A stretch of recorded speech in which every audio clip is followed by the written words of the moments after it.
And good afternoon, everybody. Happy Friday to you. Junior DeNelvis, thanks for joining in. And we are back in American Truck Simulator. And of course, like the stream title says, we are out in the Freightliner FLD Condo. Back in the day, this was the most popular truck in America. Pretty much just like the Cascadia is today. Right now, we are sitting here in Santa Fe, New Mexico. First run is going to be taking us up to Tonopah. We've got a load of tires on the back, a little over 40,000 pounds. D's Gaming, how's it going today? And one thing that you guys may have noticed if you took a look into my discussions yesterday, I went ahead and removed all the PayPal Me links and Streamlab links. As I mentioned numerous times, I am not doing this for money. So even though they are available, those links are there in some of my older videos. Do not click on those links. You will not have any opportunity to donate. I just want you guys to enjoy yourselves and, of course, enjoy the stream. Gary, what is up today? So without any further waiting, let's climb into the freight shaker, get the Cat C15 fired up, and we're going to get moving on down the road. And I actually changed a couple of things here on my button box. I literally did not have any electricity on a button. I've got that now, so if I screw up and can't get the engine started, now you'll know why. Alright, let's go ahead, get the brakes off, and let's get out of Dodge.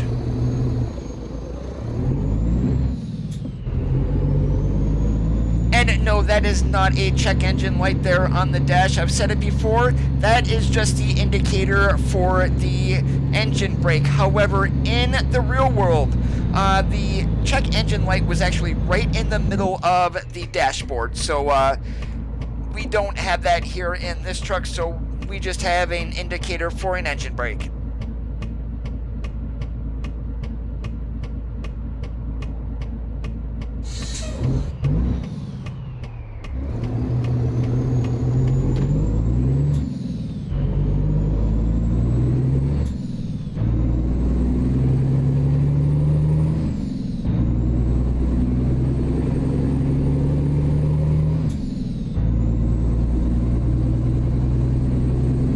The horsepower on the engine today is only at 450.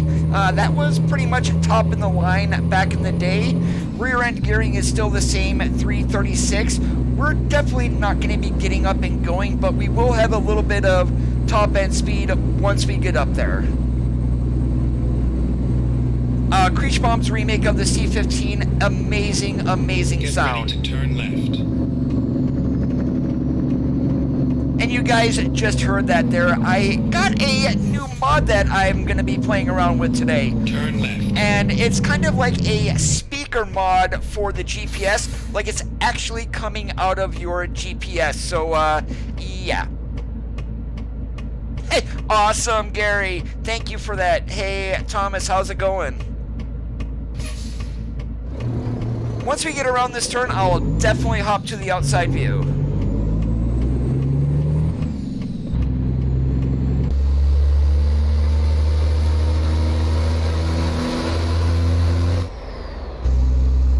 The only thing that I don't like about the new sounds is the outside sounds absolutely ridiculous. I mean, that's my only complaint about this, but the inside sound, oh god, that sounds so sweet. Stay right.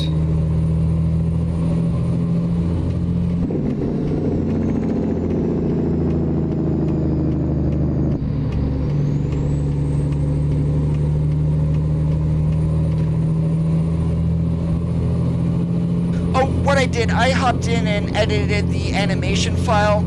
I went ahead and sped up the blinkers, so it wasn't that slow blinking that is in some of the Euro Truck Simulator 2 trucks. I mean, I did not like that. The truck that I drove, the FLD, did not have slow flashing turn signals. So yeah, it's just more of a preference that I like, actually.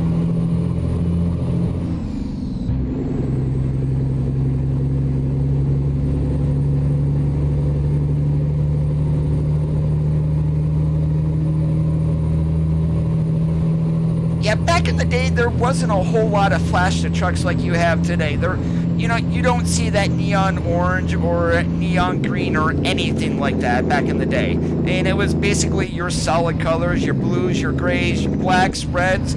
That was it.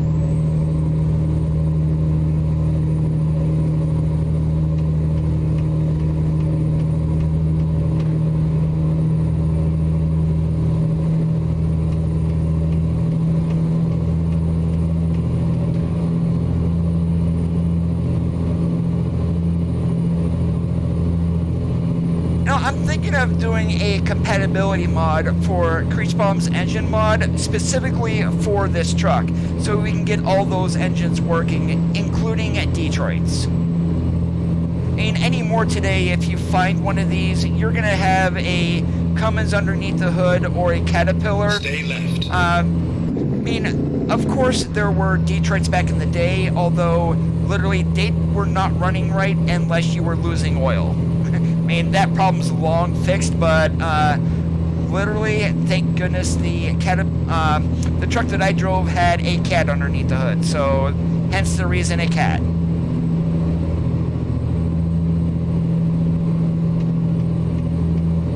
Stay right.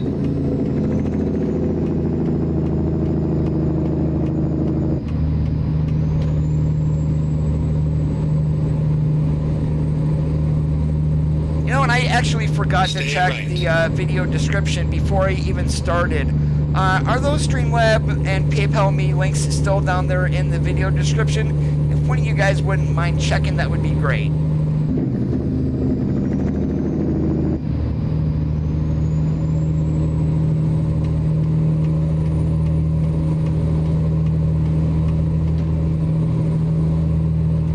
We just went through Albuquerque today, Roger, on our way to Tonopah, Nevada.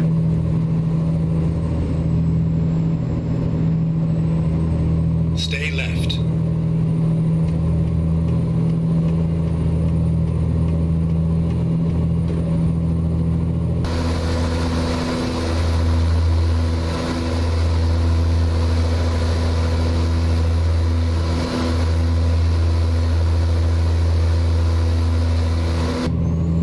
Okay, so for support the stream, it says please subscribe. Along that, I'm not accepting money.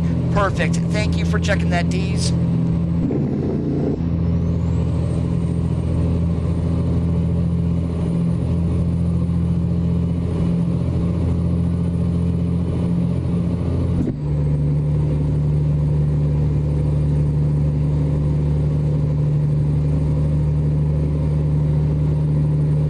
So good to be back in the FLD though, but then again, the Classic XL, that is an FLD, just a long nose version of this truck.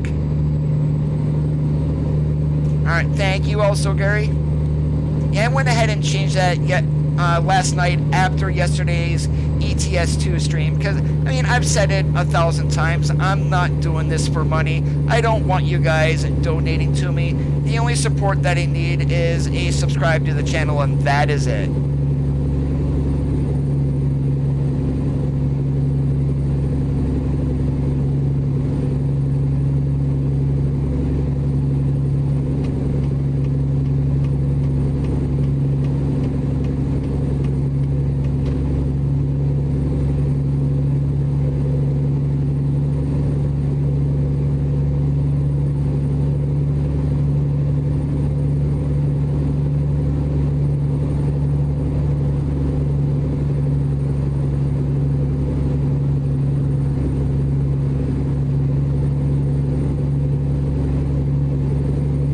That's awesome, D's. As long as you enjoy what you do or what you buy, that is all that matters.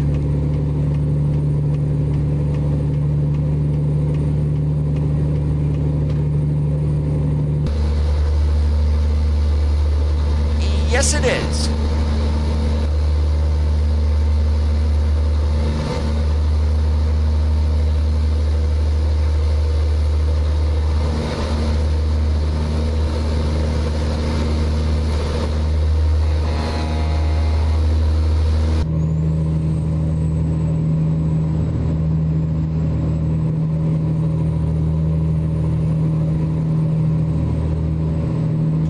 you guys check out the blog today, there's about 15 new pictures of Utah that were released, specifically around some landmarks in the state. They look fantastic. I so cannot wait for Utah to get here now. I mean, literally, I think what we're going to have is 2 more blog posts. The next one should be centered around Salt Lake City, and then the second one will be the actual release date, along with probably a press release. If you guys are wondering about price, probably going to be $11.99, same as all of the other map expansions so far.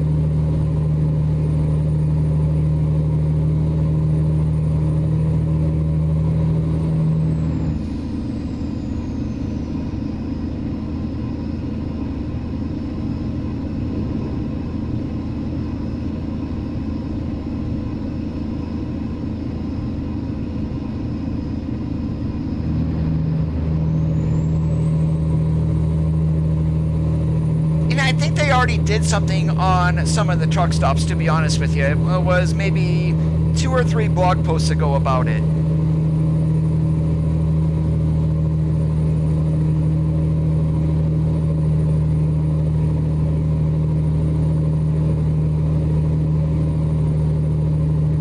What I do want them to do, I mean, we're not going to be running into any of them here in New Mexico as we're currently on our way west. But, you know, the agricultural stations that they have on some of the interstates, I would love for those to be opened up so where you actually pull in and they have to check your loads, kind of like the border crossings in Beyond the Baltic Sea. Or, excuse me, Beyond the Black Sea, I'm sorry. I'm getting Baltic and Black Sea confused there. Yeah, that's because Coda does not live in Europe.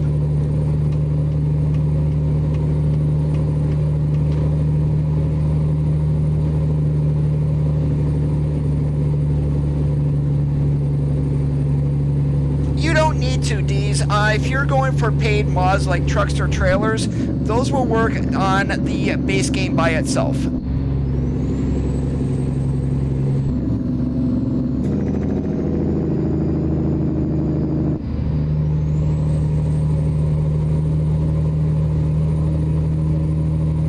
The best time to get map expansions though, when the game goes on sale, because usually they will discount the older DLCs like New Mexico. It's probably 70% off. The most recent sale, Oregon, was 30% off. Washington did not have a discount. I mean, this is only, Washington's like 3 months old, 3-4 months old.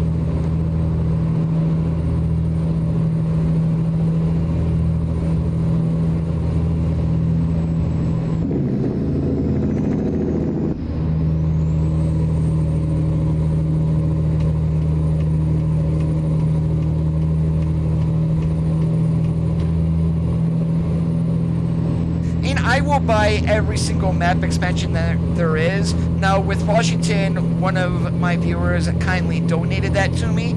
So what I did was the copy I was going to buy, I gave it away to one of my viewers. I mean, that is how it should work. But, I mean, others will give away DLC content. That's fine and dandy.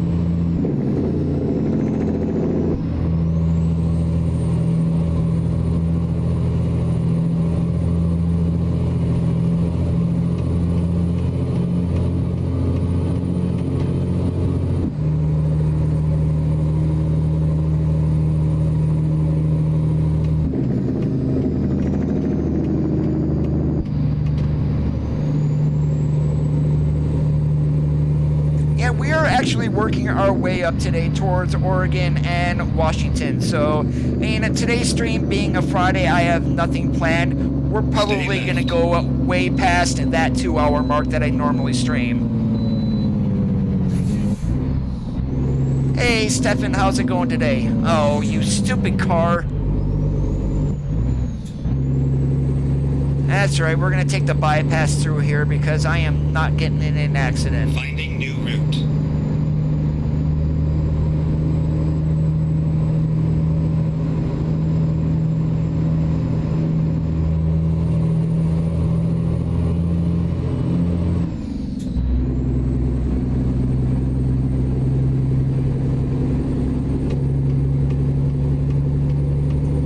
keep a track, Gary, on how many times that's actually going to get pushed today. Go straight.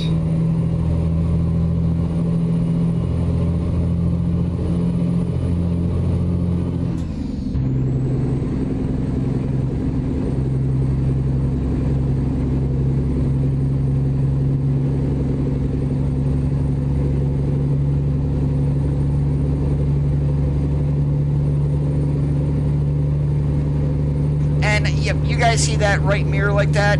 That was actually a problem in the real-world Freightliner too. Depending on where you had your seat at, right in the middle of your mirror was that bar that opened up that vent in the front. Literally pain in the butt to see out of that passenger side mirror.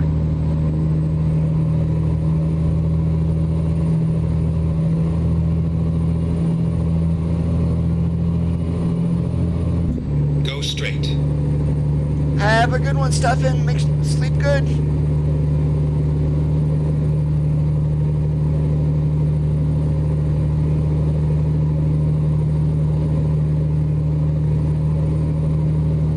The best taken care of truck that I ran was a Macar, and that was a dump truck. The trucks that I drove, basically, I drove two different FLDs, both 120s.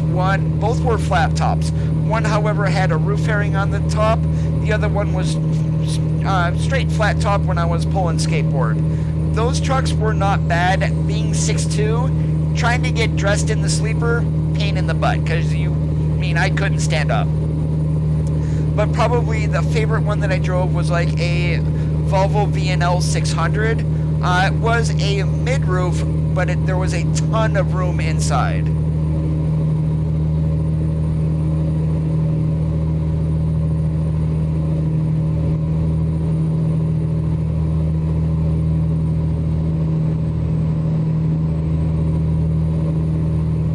And it was a mid-roof VNL. That truck is here in the game, although in a full condo sleeper or stand-up. When I see that truck, I'll go ahead and point it out. Just keep an eye on traffic, because it's probably going to be going the other way.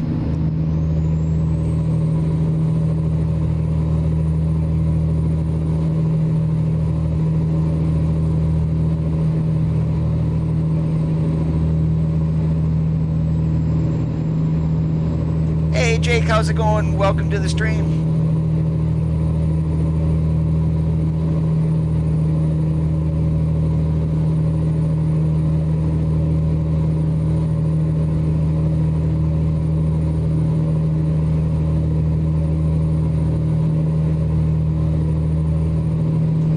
They have. Literally, a lot of people don't like that they bought Mac. To me, the Anthem, you can see the Volvo in there, but they kept enough old school Mac in it that the truck itself just looks badass. That's my personal opinion. Other people hate it.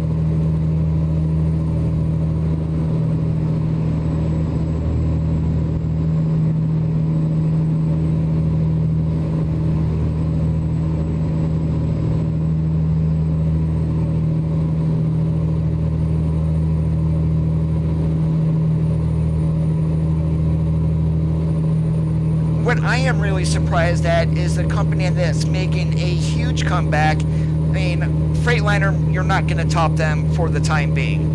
They are literally the most popular truck on the road. It seems like every other truck that you see is a Cascadia. But the truck that's really making a comeback is International. That redesigned ProStar, when they renamed it into the LT, that truck just took off. Yes, and they do use anthems.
I think one thing that really hurts Mac though is you're only really getting a deal if you use their MP engines or their own in-house engines and transmissions. I mean, you are able to bring in an Eaton Fuller or a Cummins, but that's going to cost you more than using in-house.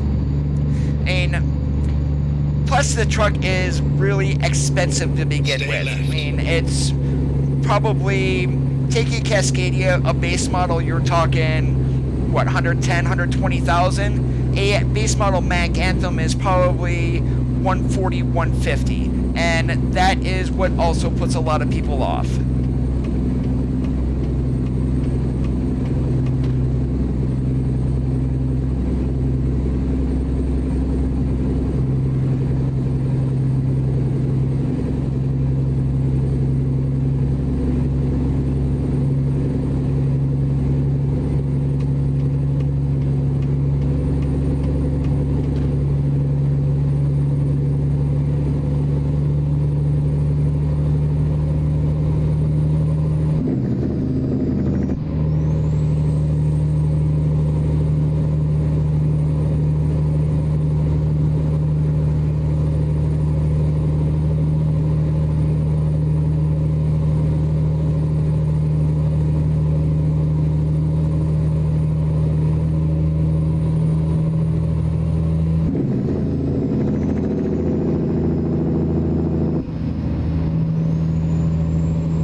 If I ever had the money, would I buy my own truck and go back to driving? I probably would, just for the money.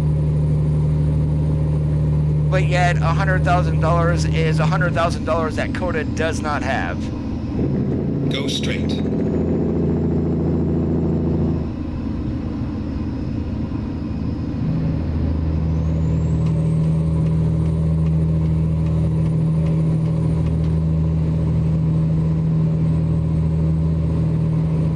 That reminds me of a 387, actually.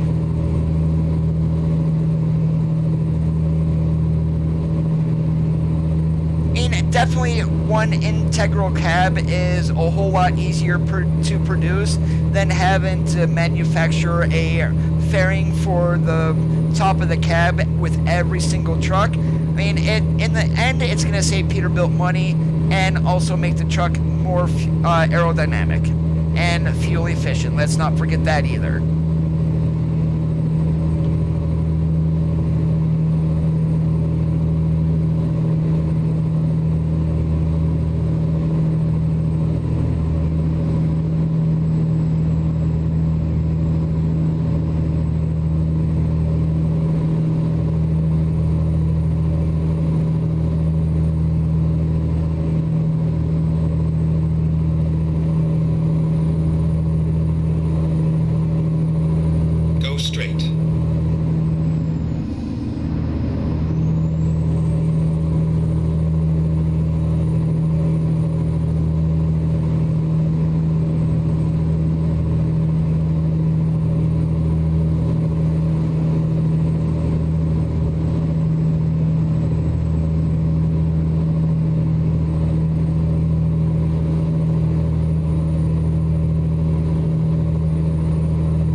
With the, and it's going to be personal preference. I mean, I am an old school driver, so I would probably prefer a manual.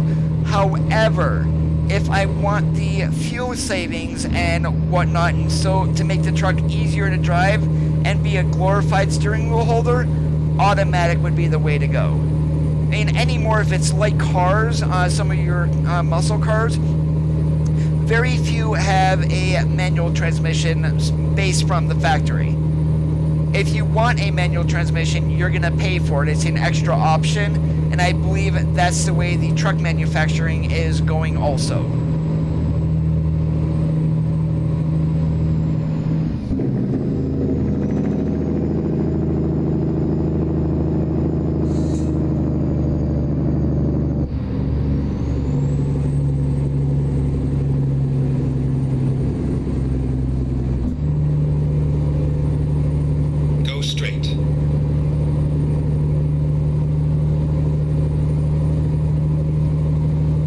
You're referring to the ones that have the clutch in them still?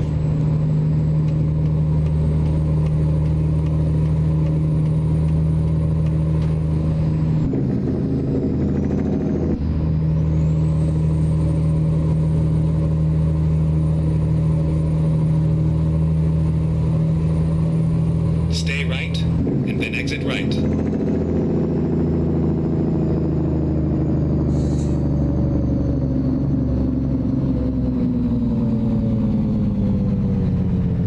Exit right.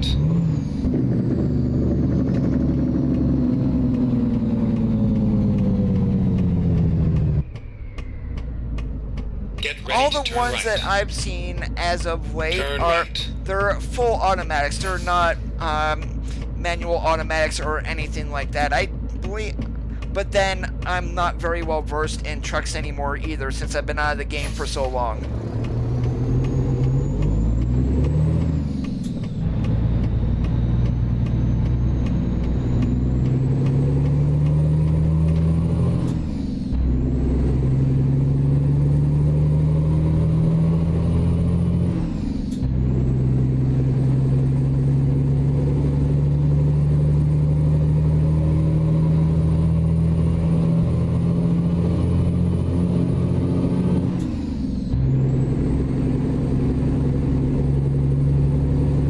Those are some bright discos sitting there.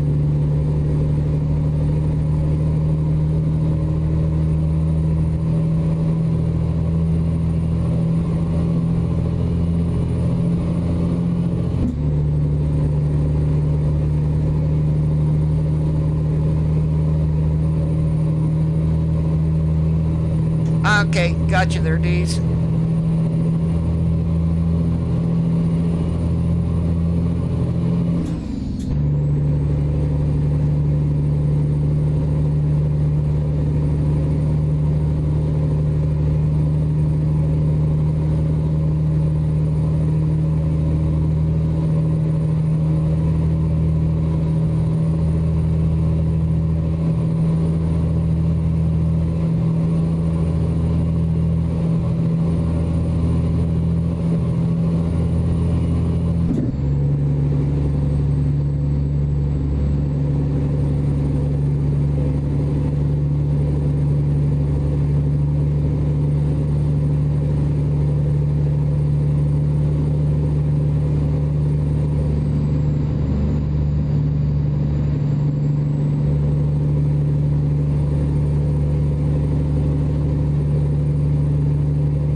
If you're single and you don't mind being away from home, it's not that bad of a profession. Plus, the pay, depending on company, of course, is quite good. I mean, not as good as it was back in the day with all, if you add in inflation and everything, but it's still a decent living.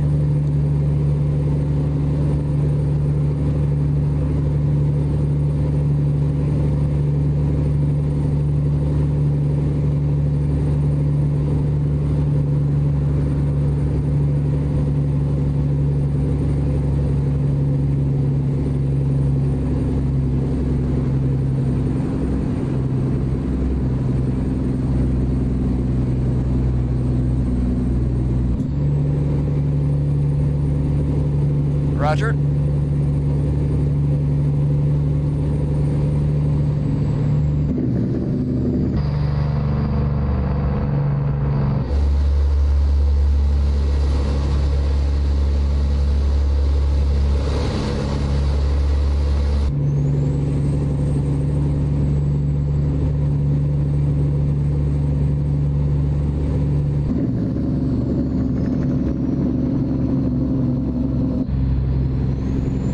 I'm wide awake.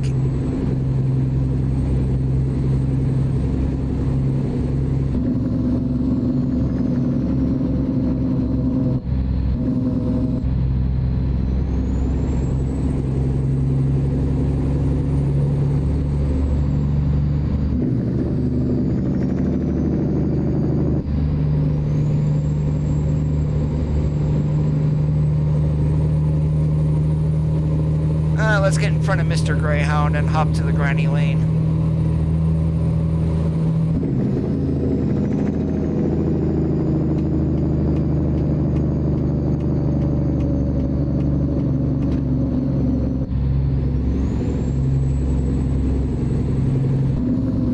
Stay right, and then turn right.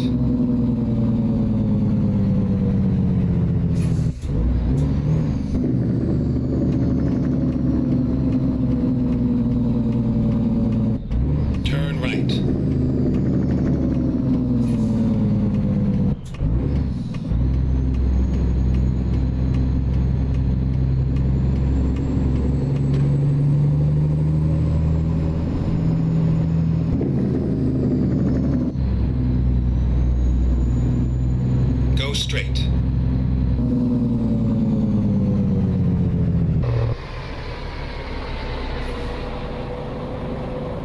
Darn it, look at that. Somebody stole my load.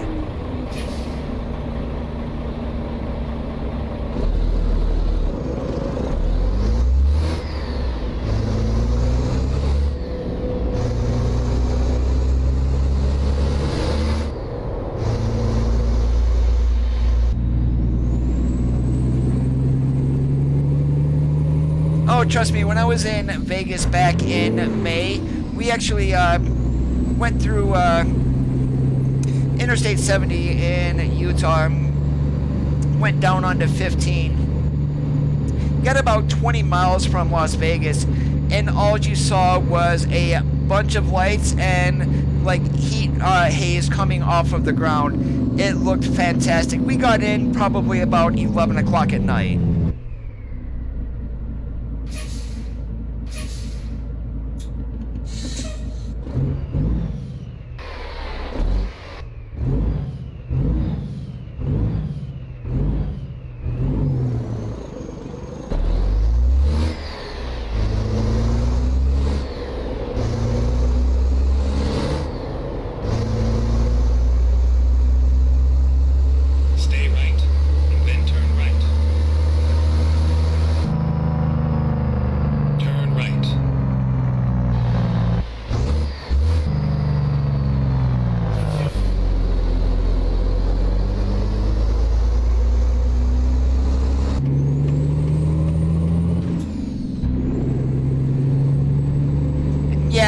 Every time it goes in there, my load is missing too. I mean, it would be nice if they would like put boxes or something in there, but it's not needed. I mean, that's just more that the game has to render that's you're not ever gonna see.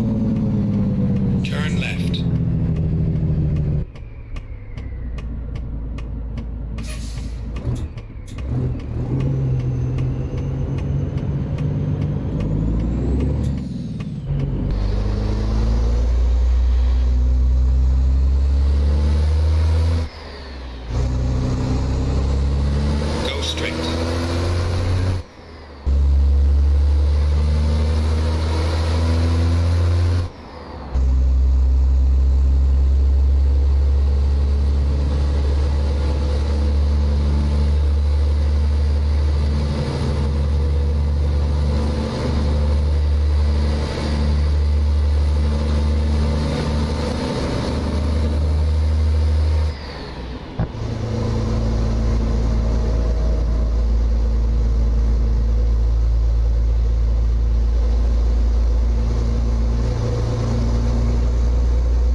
Yeah, that was the trailer mod I was using, probably the Vanguard trailer, but I am not running any more of drone modding trailers, and the reason for that is they are FPS hogs. I mean, there's no reason to be using 8K textures in a trailer. It's just not needed. Go straight.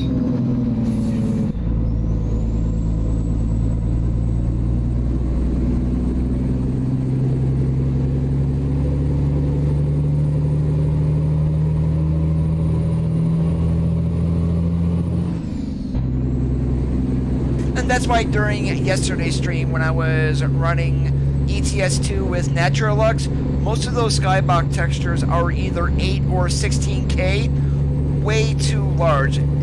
They look awesome, but you really don't need textures that large to cover a skybox.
Now, if you're going up 93 here in Nevada in real life in the middle of the night, literally, unless you've been up here in literally in an area where there's absolutely no light whatsoever, your dash lights actually blind you. You can basically run those on the lowest settings and be able to see. Now, granted, I have these turned all the way up. They are not bright, but if they were bright, yeah, you would be kind of like having a light shining right in your face.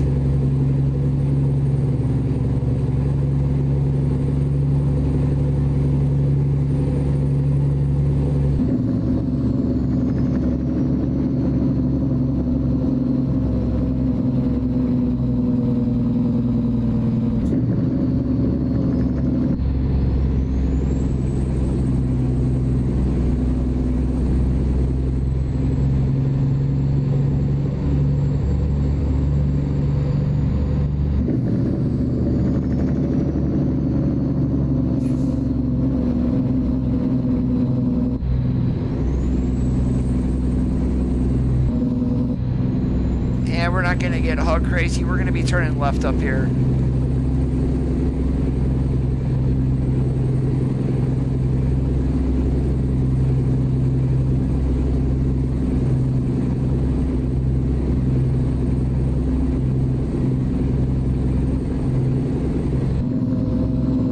Get ready to turn left.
was browsing around YouTube last night, and I'm not sure if anyone else has ran across this, but apparently Deadliest Catch has been made into a game. I've watched a little bit of the videos, not a whole lot, but that might be a game I might get, considering I do love watching the TV show. So yeah, maybe something else to stream here on channel.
Hey Terry, how's it going? Not doing too bad, being awesome like a possum.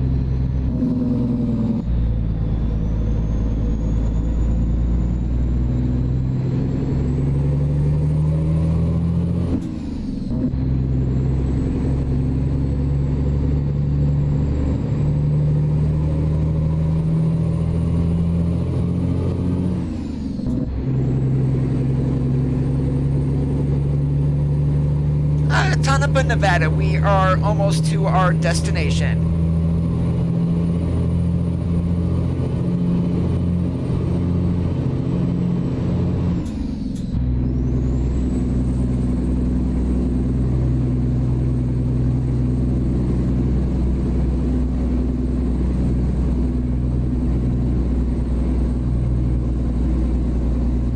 And we do have a reefer for a wagon today, so pretty much we are going to be able to pull anything. You guys may wonder, if you are new to the channel, why do I always run a reefer?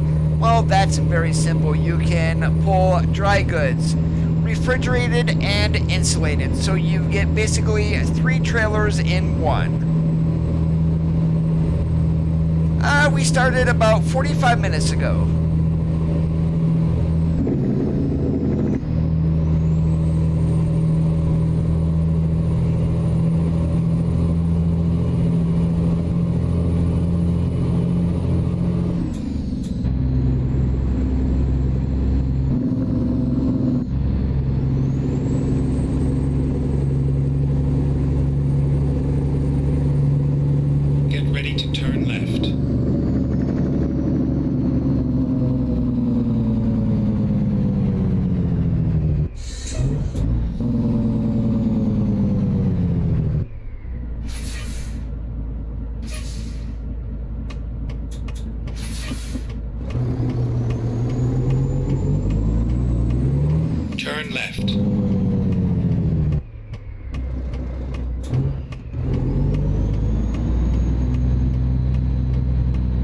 since all stop signs with a white border are optional, nothing's coming, we're doing a rolling stop.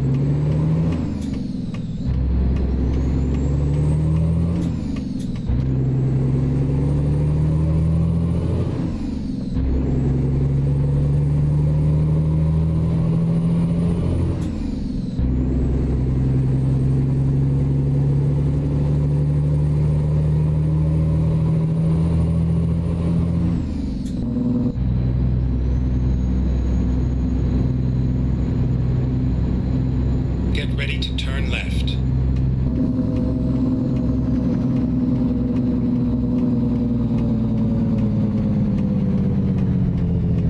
Turn left.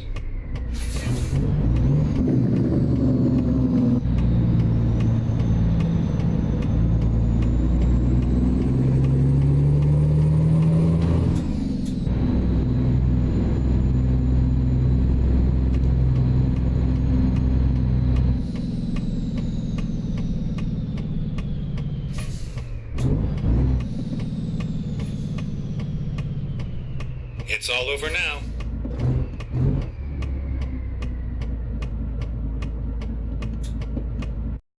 And let's see where they want the wagon. Hey, nice and easy, I can get in there.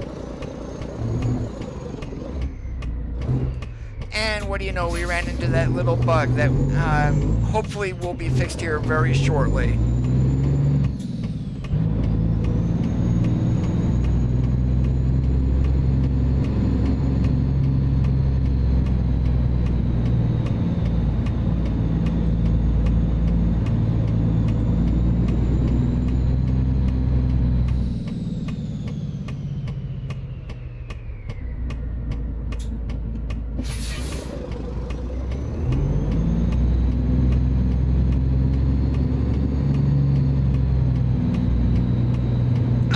If you're running a manual transmission, if you sometimes stop and you won't be able to get going right away, it's like the brake stick.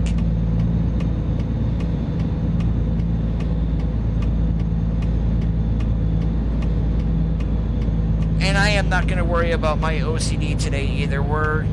It's going to flip on green. That's all that I need to worry about.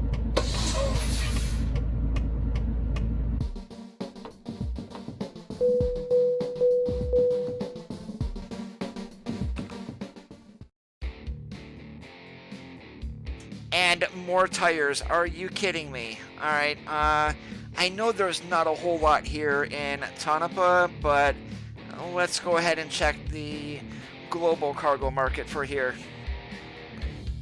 Yeah, that's all that there is. It pretty much goes back down the exact same way. Wow. Alright, let's go to the Kenny dealer in Los Angeles. Drive safe. So I gotta go back out to the front here and select my load. I didn't realize, I thought there was more here in Tonopah besides this ADM.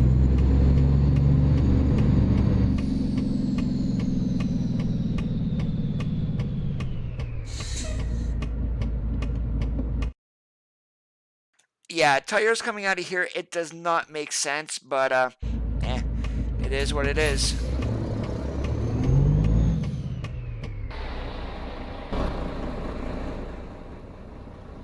Okay, right there. We can get in there. I just wanted to see where the hell I was going.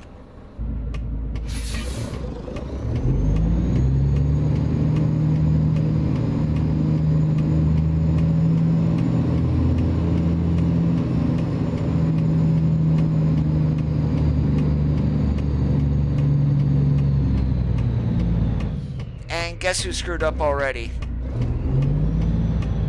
We still should be able to, but you gotta wait until the front end gets around this pole and then we gotta really cut it.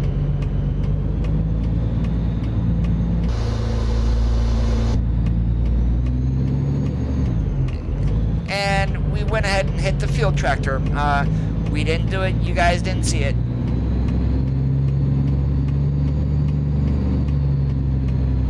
Yeah, why we are going to be taking tires from here down to the Kenny dealer, no idea. But hey, I haven't delivered to a Kenny dealer in a while, so yeah, let's go ahead and do it. Ready to roll.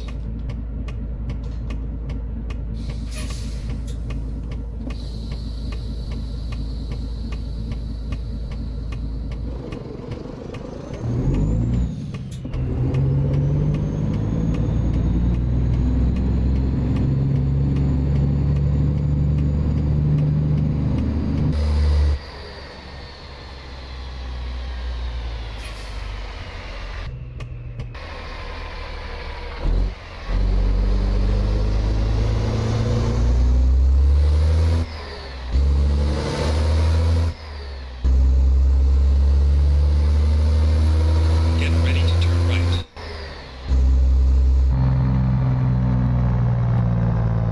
Turn right.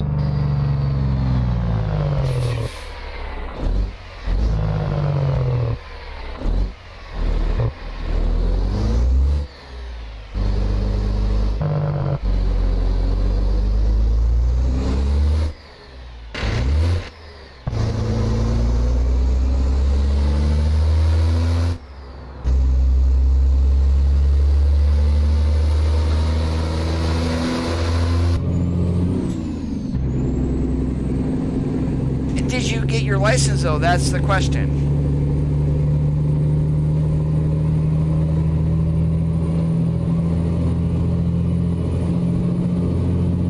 Get ready to turn right.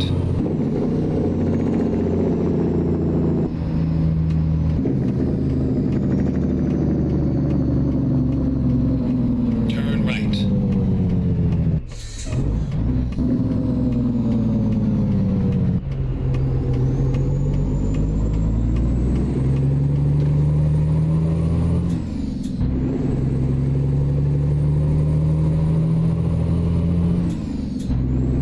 So they're just going to have you practice some 90-degree alley dogs a little bit more and then have you retake the test later on?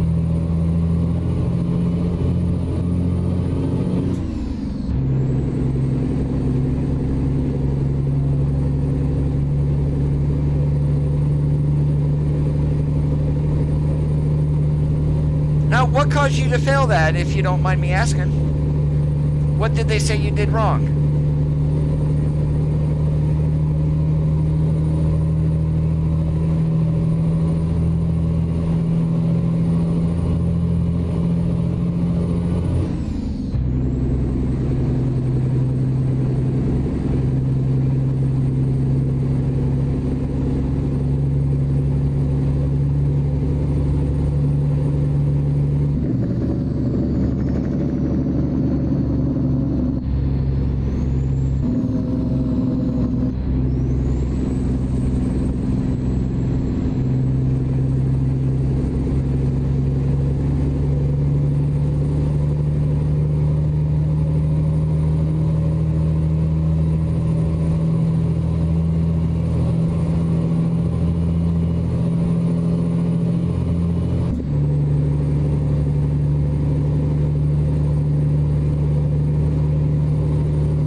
Did they dock you for shifting through an intersection?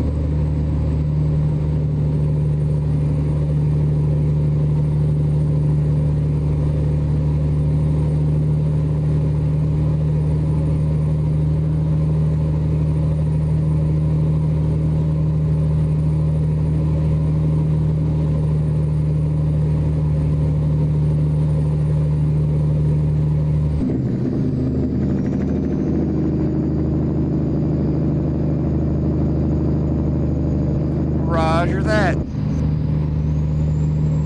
I guess sometimes it will depend on what tester that you get too. Some of them can be downright brutal.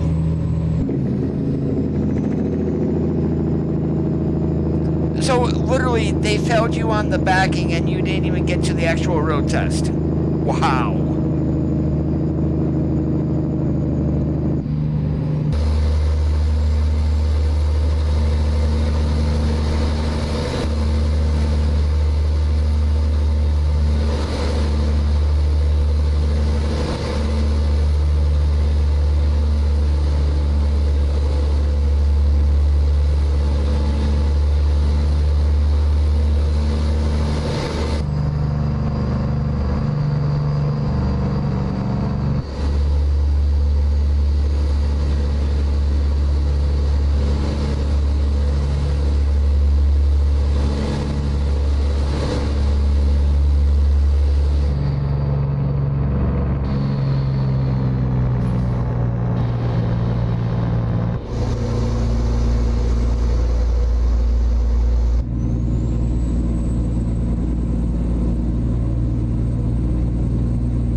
Yeah, sometimes that does not seem fair. Hey, Rochelle, Nevada, this is where Area 51 is at. There ain't nothing here.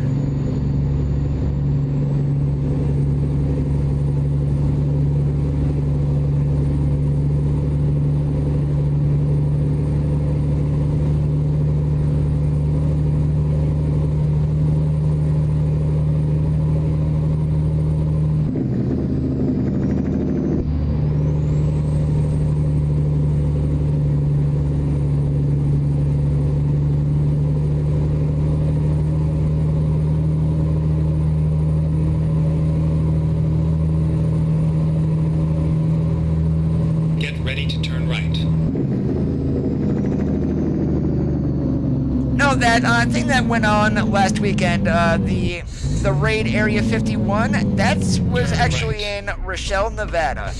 Roswell is a quote-unquote supposed site of a alien spacecraft crashing. Area 51 is a top-secret military testing facility.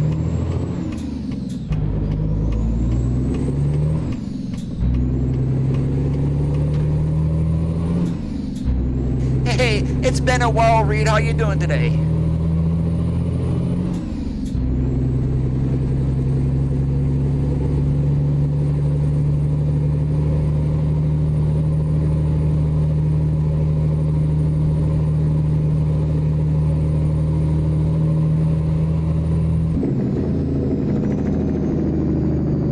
Hanging in there and being awesome like a possum.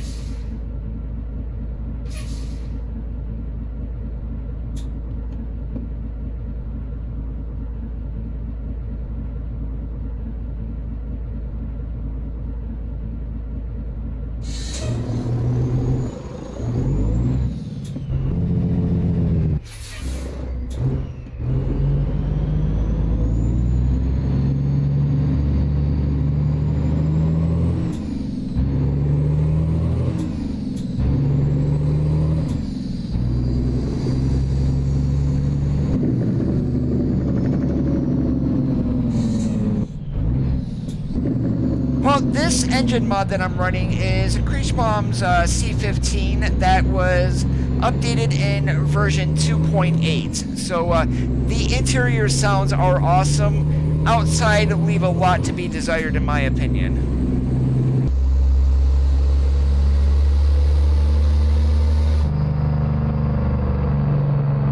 The jake brake is alright from outside, but that steady humming sound, that just doesn't do it.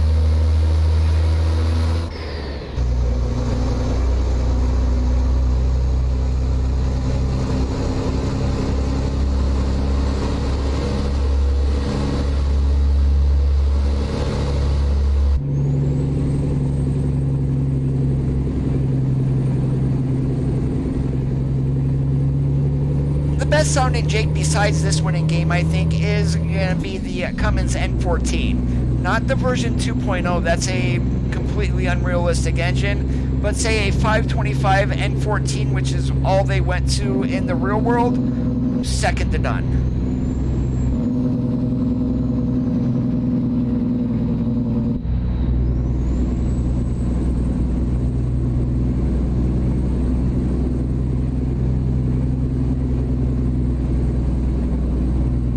You know the funny part, when we get down to the Kenny dealer in LA, I'm not going to do the easy part. I'm going to do the challenging one, which is pretty much a kind of a jackknife back behind the service center of the dealership. So, and it's a fun challenging back, very similar to those of the Voltason motors or the Teslas.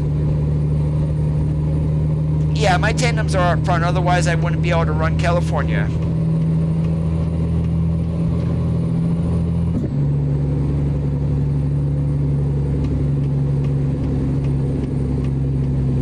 Heaven forbid, so you're only allowed 40 feet from center of Kingpin to the middle of the tandems in California, so you're basically running them pretty much not all the way forward, but a good amount, like slot number 5, I think, or maybe number 9 that is all as far as you can set them back?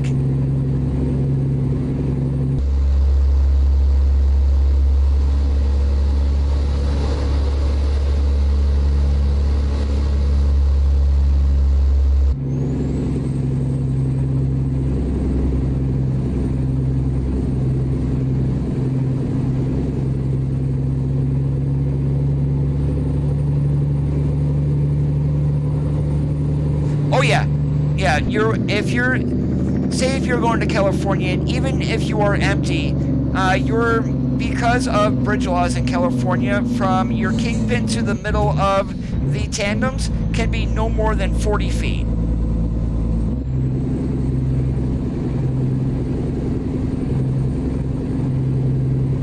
That, and you'll need to make sure that your trailer has trailer skirts on them too. Otherwise, that trailer cannot enter the state.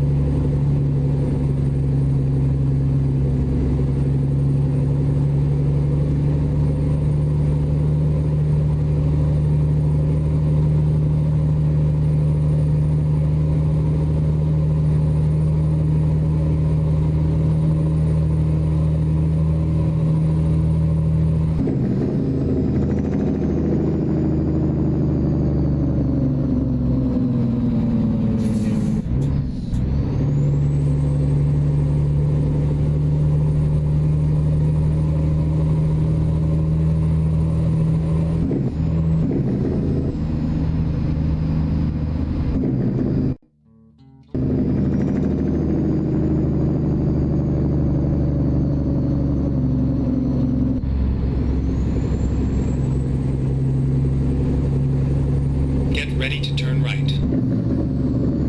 As soon as you get to a chicken coop that's open, they're gonna give you a nice little fine. But with the company that you're gonna be running for, Gary, every single one of their trailers now have skirts on them, so you won't need to worry about that. Alright, and the moronic AI does not know how to merge, but guess who's gonna go on the emergency passing lane and merge how you're supposed to?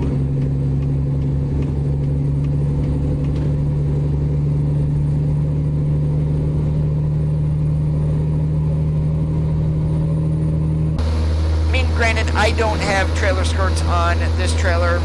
In essence, in real life, I would not be allowed in California.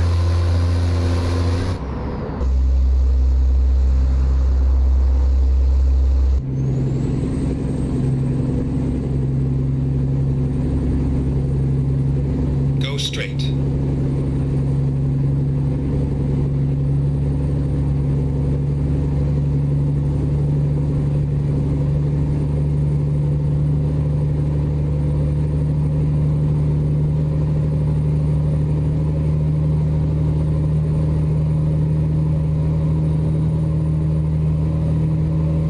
Now it is going to be very nice once we do get Utah to go from, say, San Diego all the way up to Salt Lake City, running 15 the entire way, and that is going to be a journey I am going to enjoy.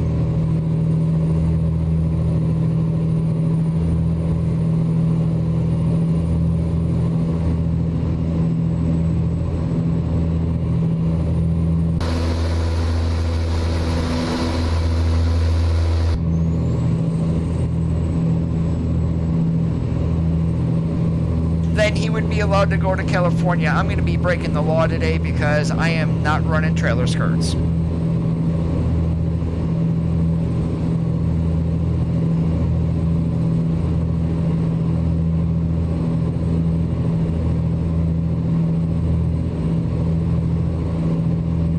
Go straight.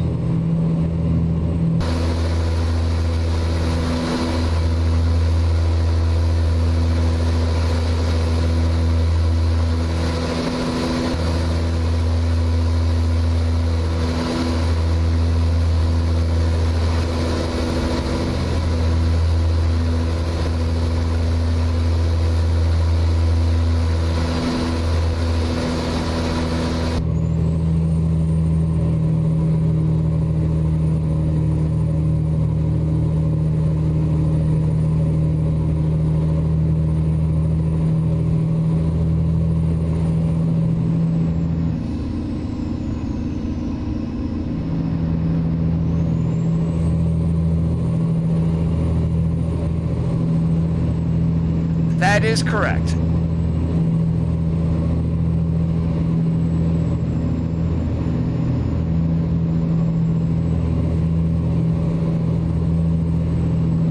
And literally, for being a truck driver, California is the worst state to go to. If you live in California, it's not too bad, but anymore, if you're going to be going there, if you're with a big company, Swift, JB Hunt, Schneider, them guys, you are not going to have an issue. Their trailers are all going to be legal. If you are, however, are an independent and you don't have trailer skirts, don't even think about it.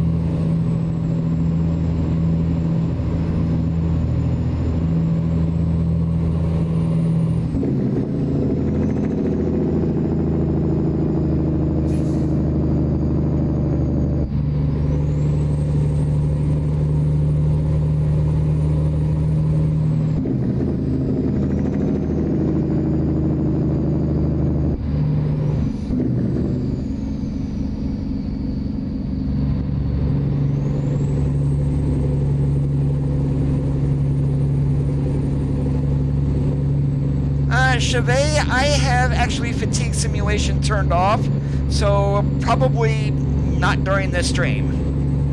And I do hope I pronounced your name correctly. Hey Ron, how's it going today?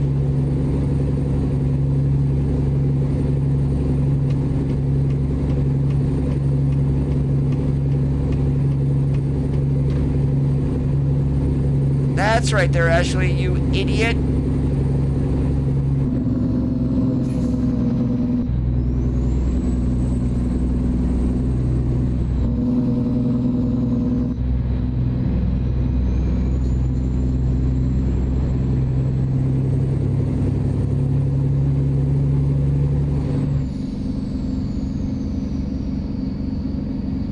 Yeah, right now we're like Judas Priest breaking the law.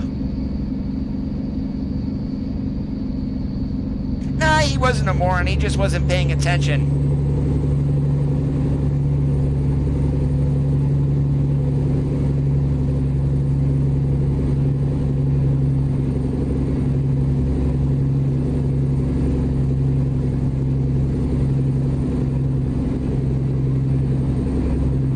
Alright, let's go ahead and turn it on then. Let's be like a real truck driver today. So, gameplay, let's turn it on. And hopefully we don't start yawning right away.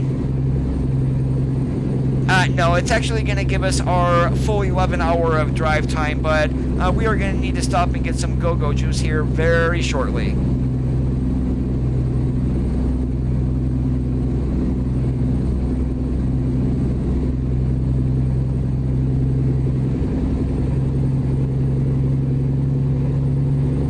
Don't tell anybody, Gary.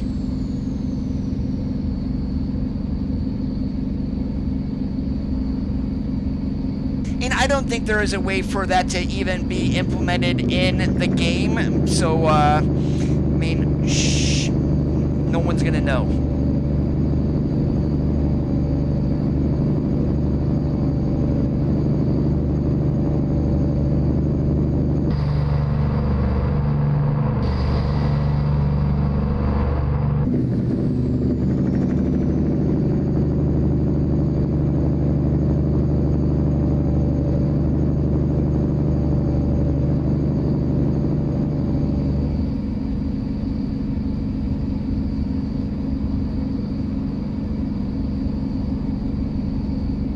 Yeah, if we get low enough on fuel, the light on the dash should come on.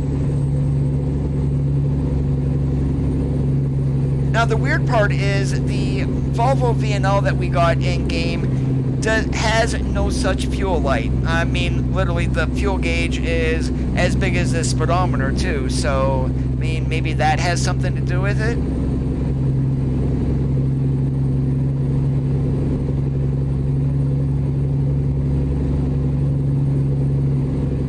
I did one delivery one time. I don't think I was streaming it, but I ran, it was right after Oregon came out. I was playing on my own offline. I went from Portland to Tucson. By the time I got to Tucson, I literally had 1 gallon of fuel left.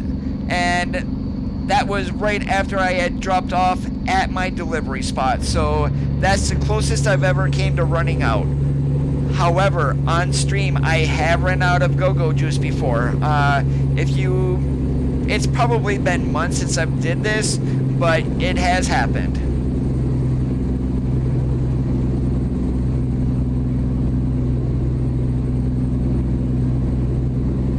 Now, I am surprised with that blimp up there. Why hasn't anybody skinned that to Goodyear?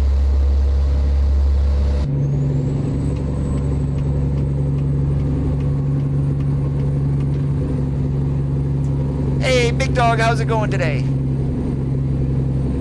And then just a reminder for those who are watching on Mixer, I am shutting that channel down in the middle of October, right around the 15th. Mixer is going to be going bye-bye. I'm just going to be streaming on YouTube.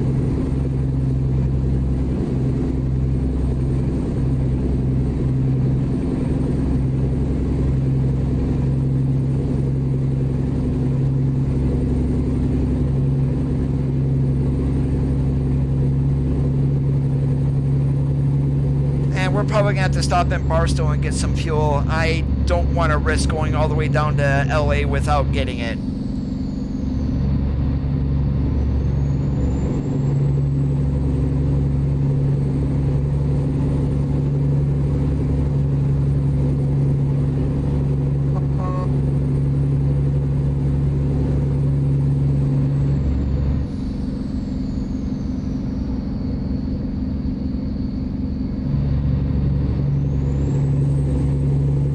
I'm not doing that to be a pain or anything. It's just most of my viewers are on YouTube. It would make it easier to get everybody in one spot, really, and that is it. Oh, there's going to be an accident? Oh, almost.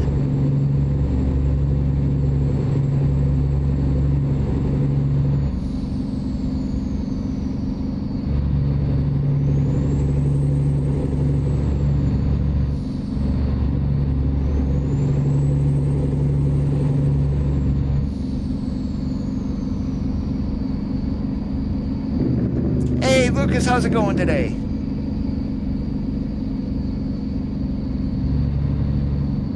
Alright, we're gonna go to the other side of town here, and we're gonna jump off and get ourselves some diesel.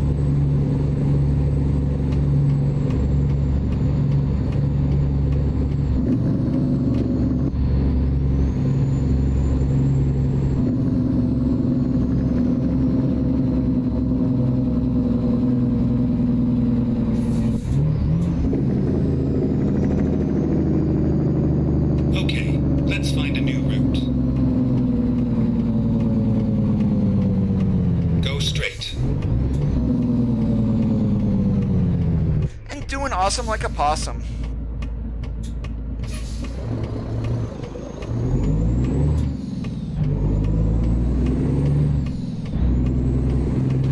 Never mind. I'll find a new route. Get ready to turn right. Turn right. Hey, Landon Los Gazelle, how's it going today, guys?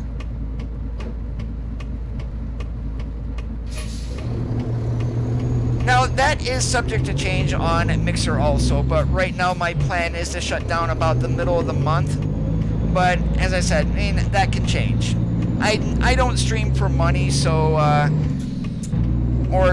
or even donations or anything like that, so, I mean, I guess I can keep it open.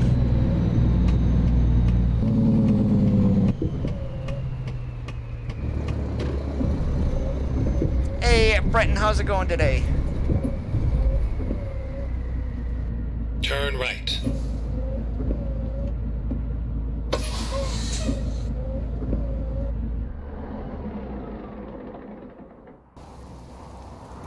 Doing pretty good. Yeah, I think my viewer counter is broke. On my side, I'm showing 4 people watching. Yeah, there's more than 4 of you guys there. And let's see if I remember how to start the truck. I've added a button for electricity, so, and I don't have it marked as of yet.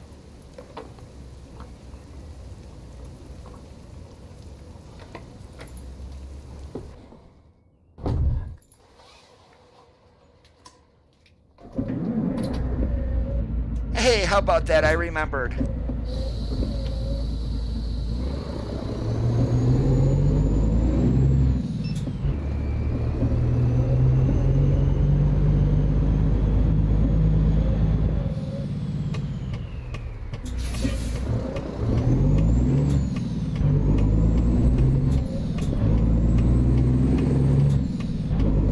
Yeah, my viewer counter, at least on my side, is never right. Turn left. Power Joker 39950, thank you so much for the follow-on mixer. I do appreciate it.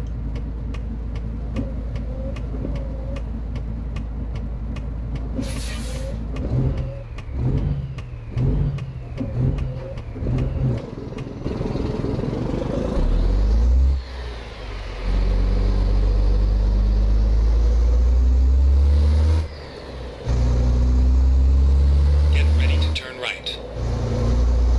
Turn right.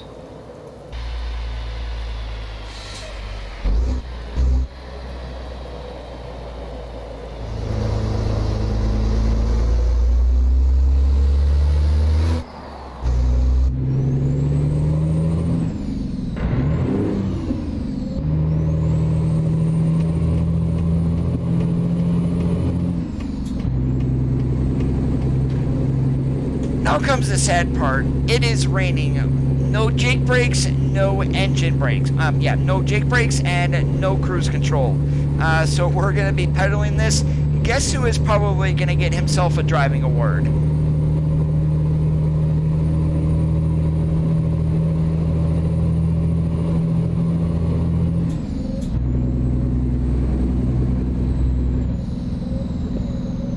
If I had to put a year on the FLD, I'm probably going to be guessing mid-90s, maybe 97, 98. Stay left.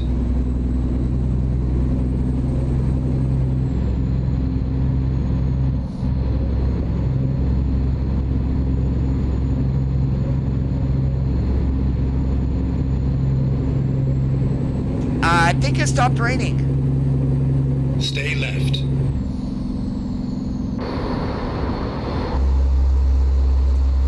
Yep, it did. Lights off, wipers off, and let's put the cruise back on. It makes it so much easier to drive. Right now we're a glorified steering wheel holder.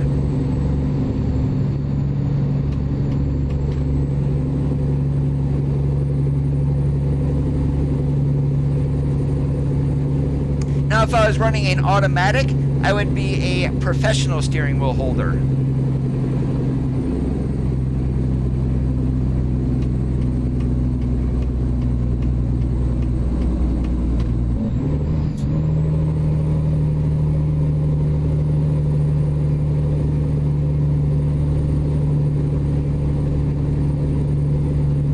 Oh, air brake simulation is on.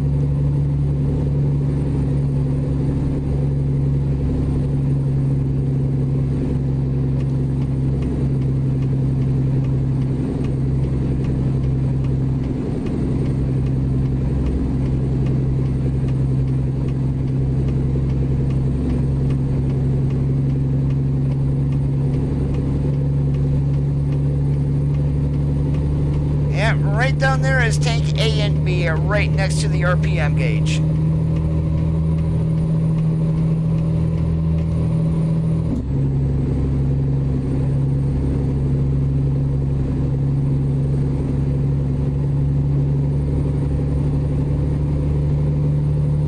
Yes, we are back in America today.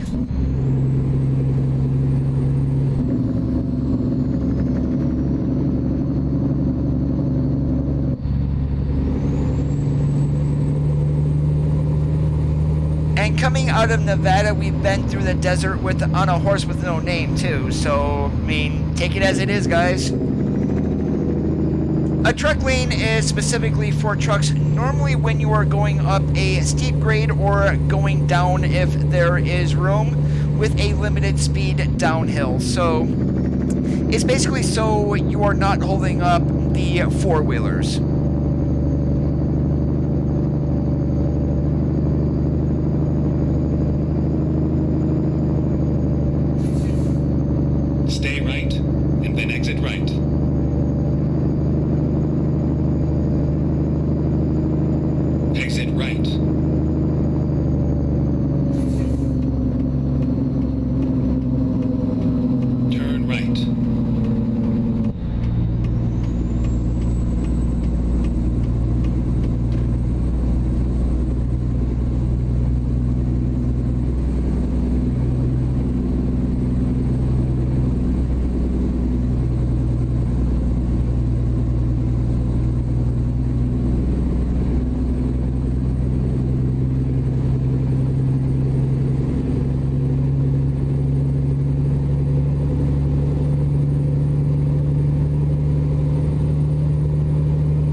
I'm not jumping over into the left lane. Now, granted, I probably could go over and jump on 5, or should we go through the city? Nah, we're gonna jump on 5 actually. Let's go ahead and hop over a lane.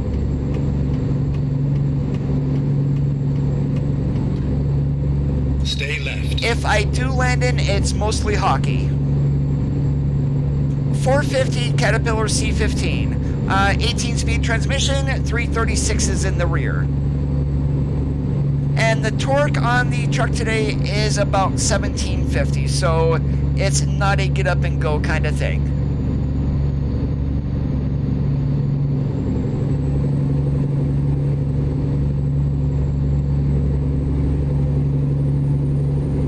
Stay left, and then stay right. Yes, sir, Doug. I think I know how to get to the dealership, though. Stay right.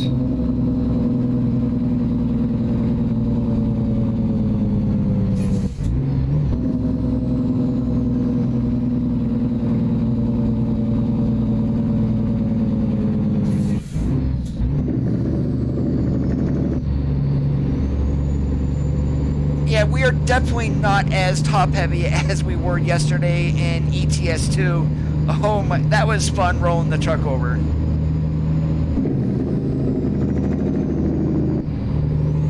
I will watch any of the teams, Landon. I really don't have a favorite. Now, I live in Pennsylvania. Where I live is huge Steelers, Pirates, and Penguins. But I am pretty much not a Pittsburgh fan, so yeah.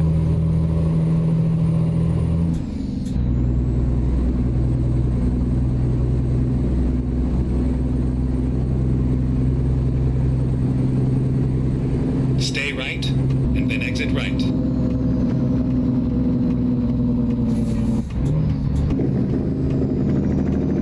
Exit right.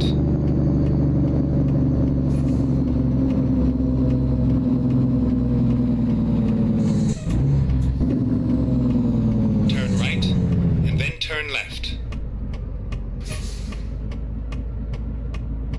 Praxer, are you serious? You could not go?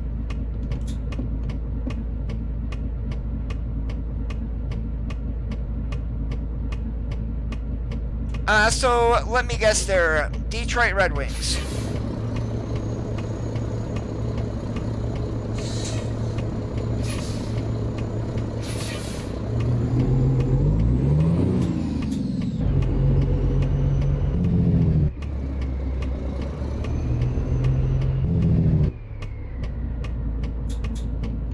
No, I didn't say where I live in Pennsylvania, and I probably never will.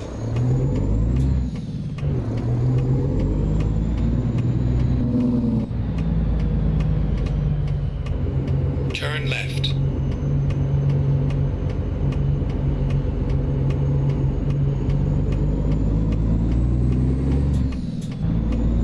And we are not pulling any freight out of the Kenny dealer. I'm going to tell you guys that right now. Finally, we are here. But what we are going to do is, I'm not taking the easy back. We're going to go behind the service center and get this load dropped off.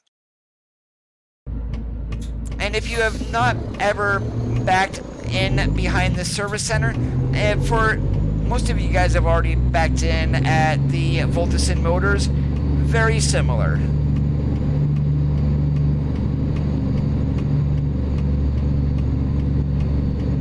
And Detroit is still a hockey town, though, that's the thing. Always will be.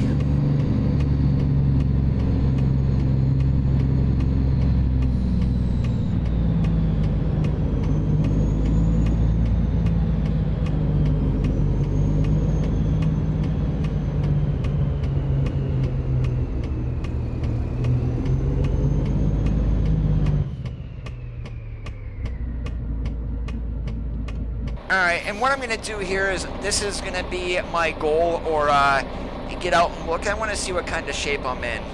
Alright, not too bad. We should be alright.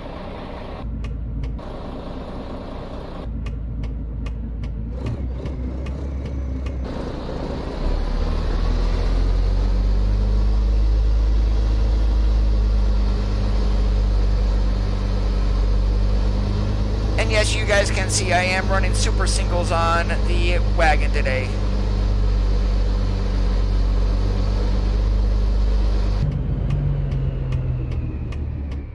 Alright, even though we are green there, I am having OCD. I want to be nice and straight in the slot. That's actually a takeable load, Gary, here in game. You can deliver those trucks elsewhere.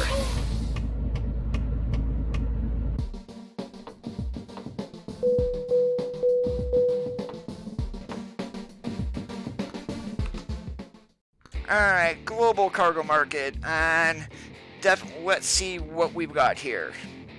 Should we go all the way up into Oregon, up the 5, or should we go back east to New Mexico?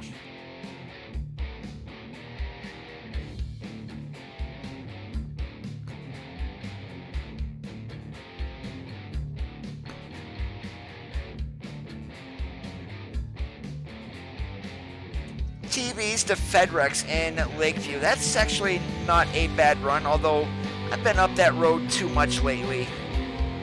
Alright, Junior, New Mexico it is. Let's go ahead.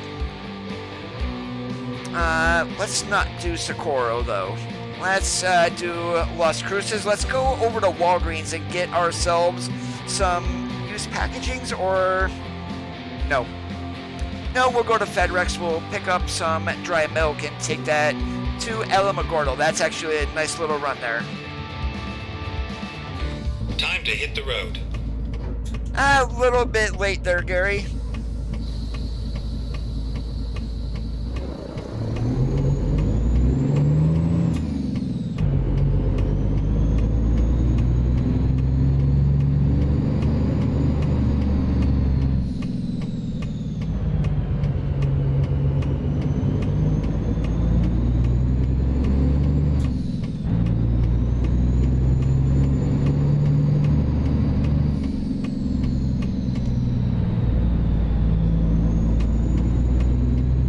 Turn left.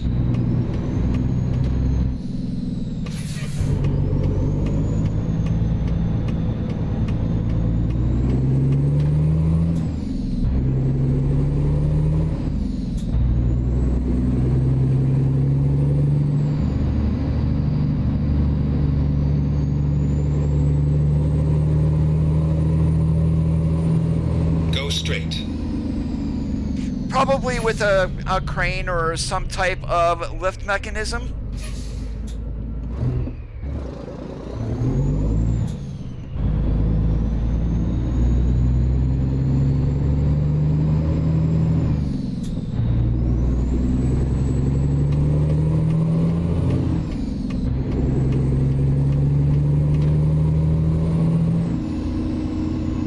Go straight.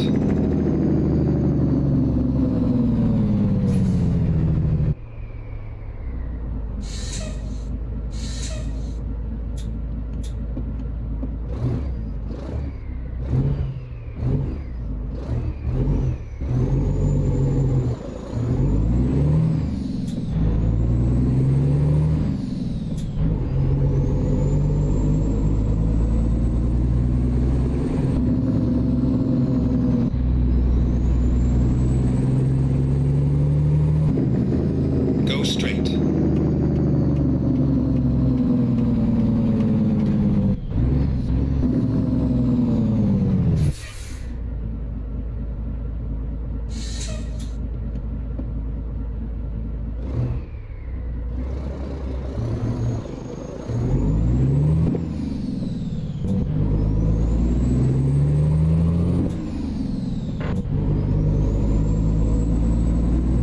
Whoops, just a little bit of a grind there. Go straight.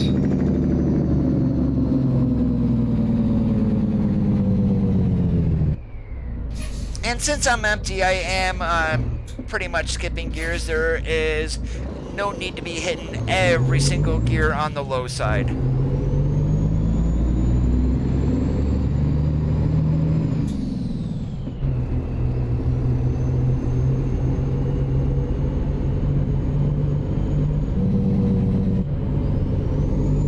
Wow, seriously, Greyhound? Come on.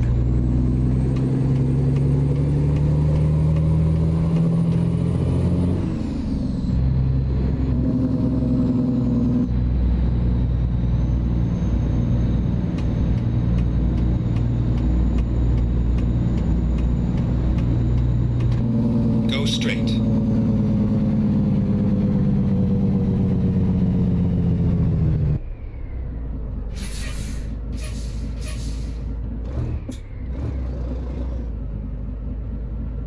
No, I normally don't hit every gear on the low side anyway, even if I'm doing heavy hauls. I mean, I normally go 1, 3, and then 4. I normally completely skip second gear. Hey, Titty, how's it going today?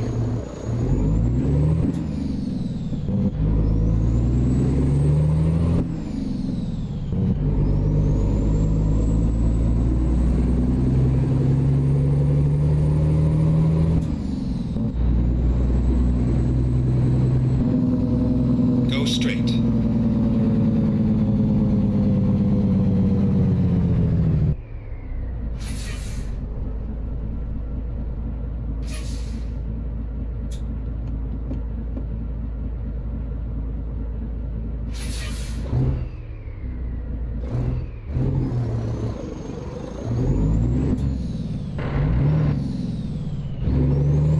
Ah, there you go. Grind it until you find it.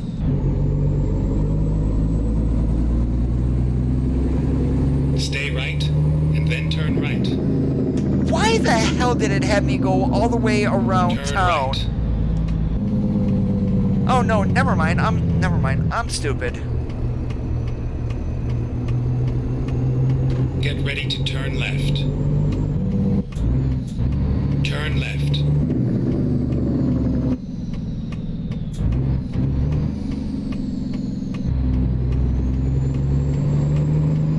It was a nice ride.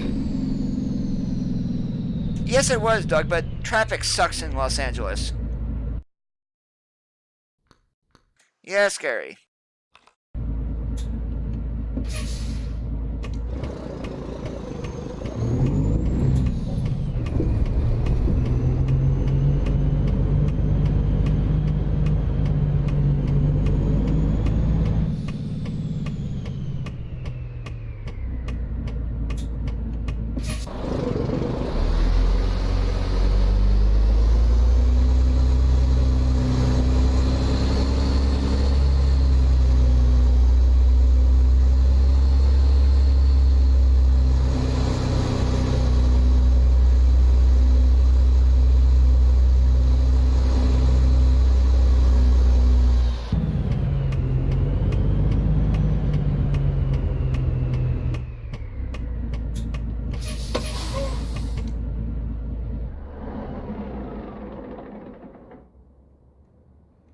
Oh yeah, I've done it up and down shifting. Let's do this.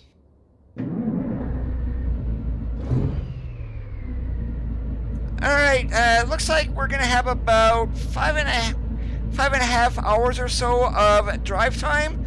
Once we start yawning, we're definitely gonna be pulling into a rest area.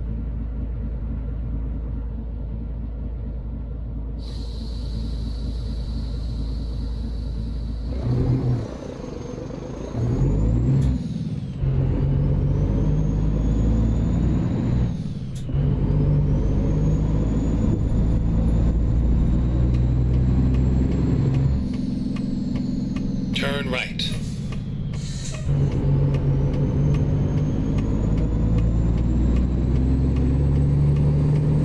Get ready to turn left.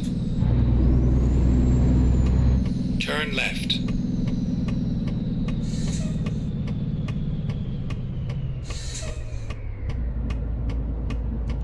Let's back up there a little bit, Cody. You're a little too far up.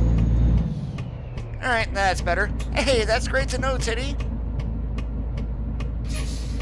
Although I am more of an ATS guy than ETS2.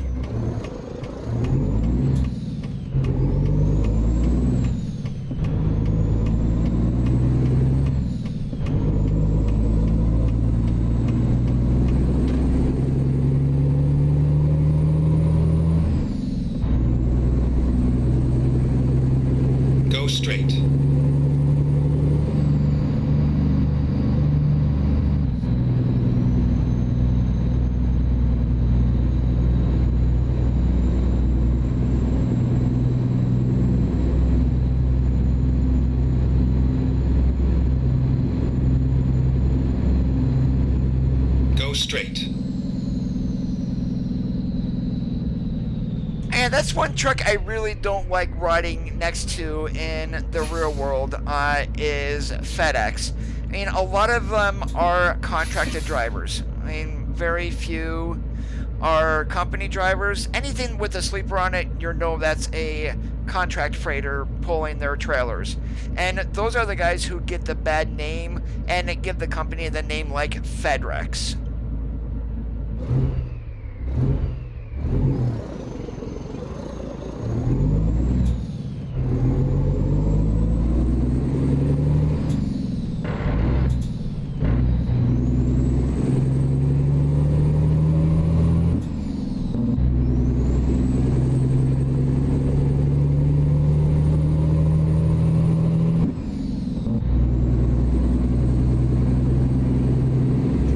Next up is going to be a rest area.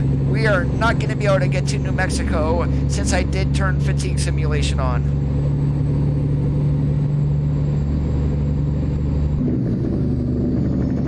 Go straight. Not always, but I mean, every company, it don't matter what company, every company has had an accident at one time or another. You just can't avoid it. But when you get, I mean, FedEx it's more of like trucker lingo for what drivers call FedEx is all. Go straight.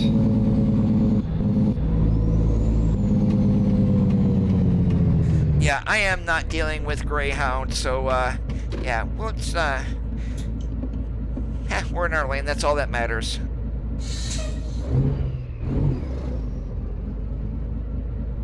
Now, I wonder, since SES partnered up with Thrustmaster, is Thrustmaster going to come out with some type of trucking gear for ATS and ETS too? I mean, whether it's like a beefed up wheelbase with a 18-inch rim, that would be awesome.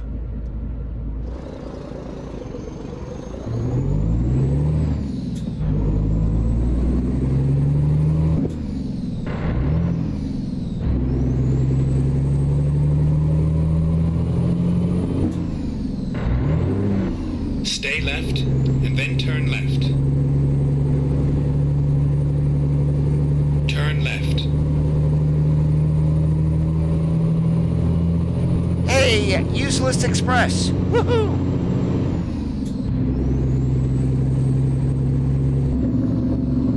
Finding. Yeah, I got names for every. Oh, I guess was I supposed to turn there? Go straight. Oh well. We'll go down here and jump on 5 and then hit 10. I mean, that's pretty much what that way was going to be.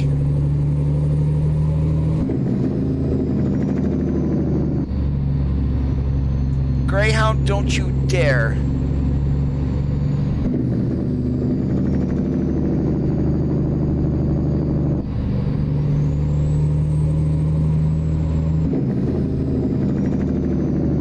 Yeah, that's an older model of that one there. That's as much as I know. Go straight.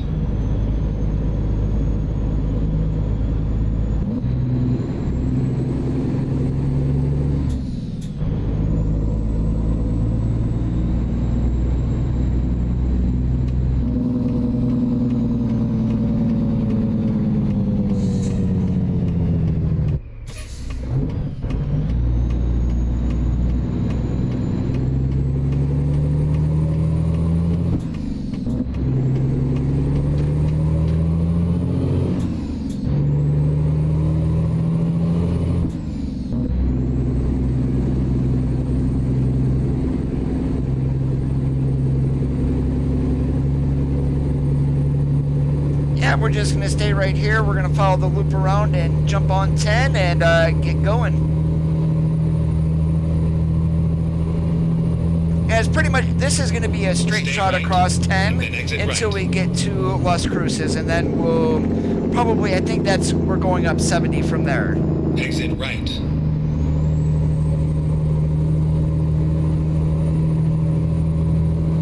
Yep, let me get up here onto the 4-lane, and I'll hop to the outside view, Junebug.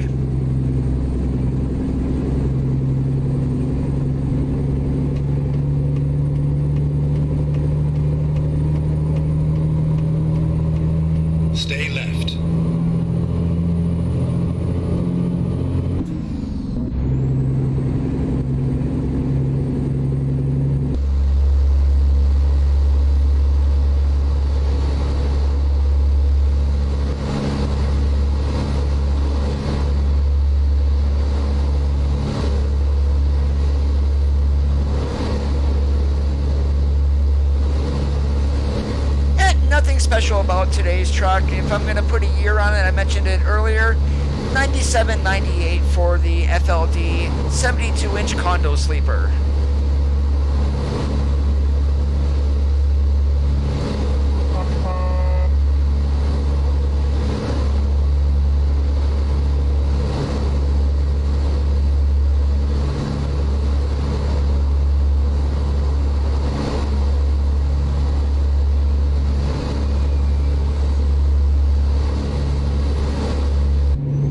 Here's the question, there is going to be a rest stop up here, just by where you get off to go down to El Centro.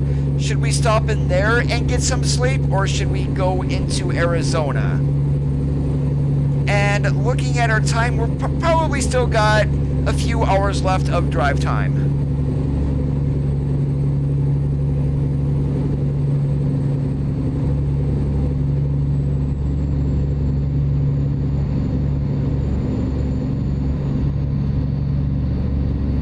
We need to be in Alamogordo. Okay, we are Sunday.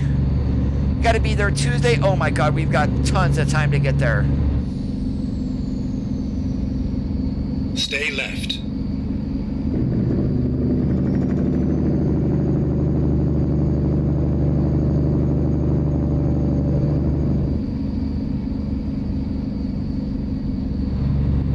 The one in Arizona is going to be between Ehrenberg and Phoenix, so that is quite a bit of a drive still. And once we start yawning, we'll have 2 hours from that first yawn in order to get to a rest area or some place to sleep before we start closing our eyes and having no control and possibly crashing.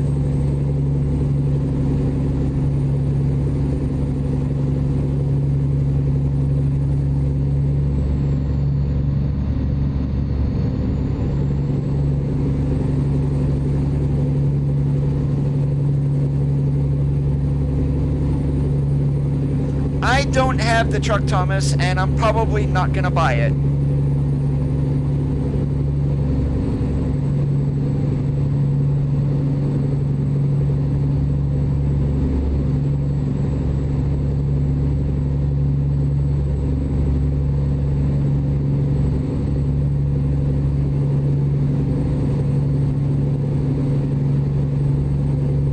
If we stop by El Centro, definitely, it's still daylight here. We'll be starting at like 4 or 5 o'clock in the morning then, I guess. That might be a little bit better than running into Arizona.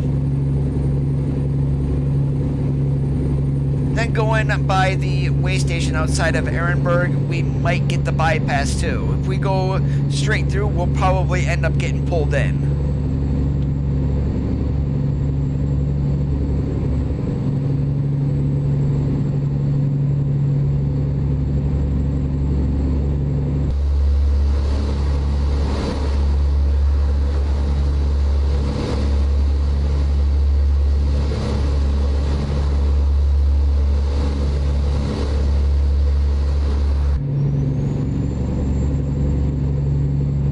If I remember correctly, let's go ahead and take a look at the map. Let's find out where we're going to stop at.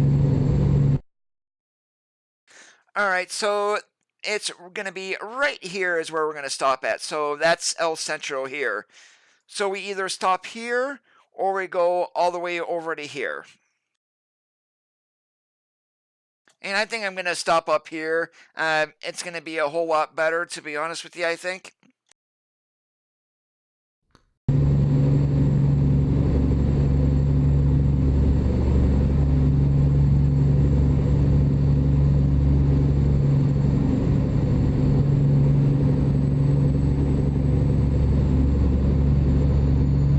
Alright, we got, what, 7:17 in the evening, so it's probably going to be 8 o'clock by the time we get over there to that rest area.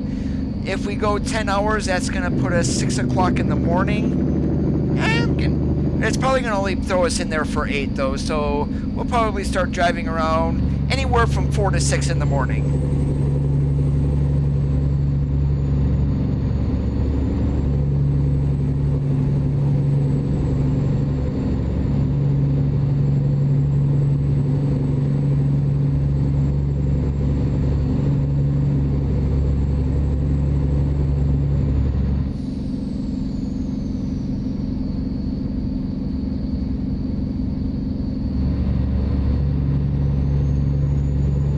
straight.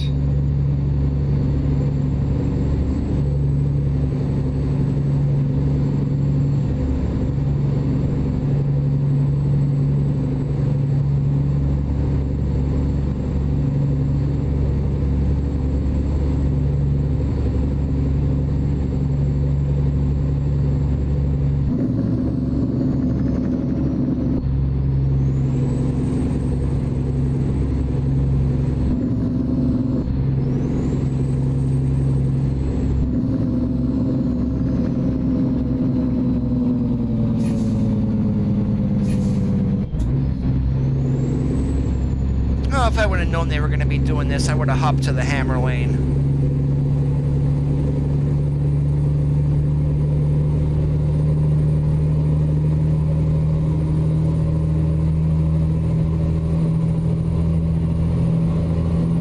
Alright, rest area in sight.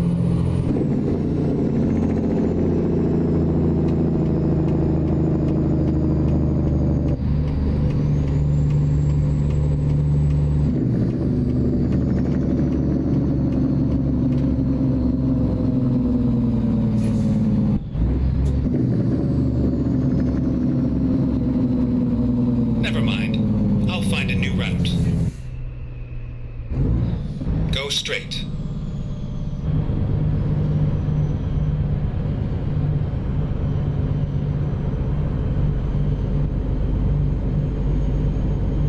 Go straight.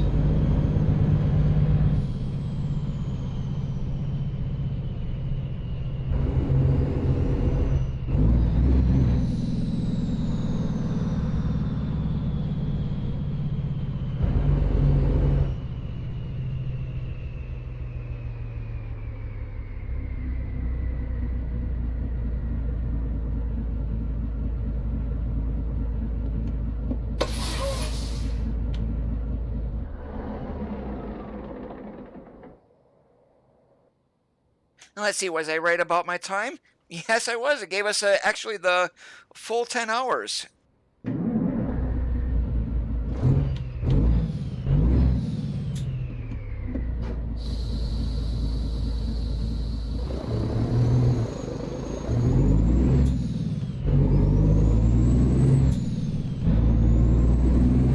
Lost Gazelle, thank you so much for that follow. I do appreciate it.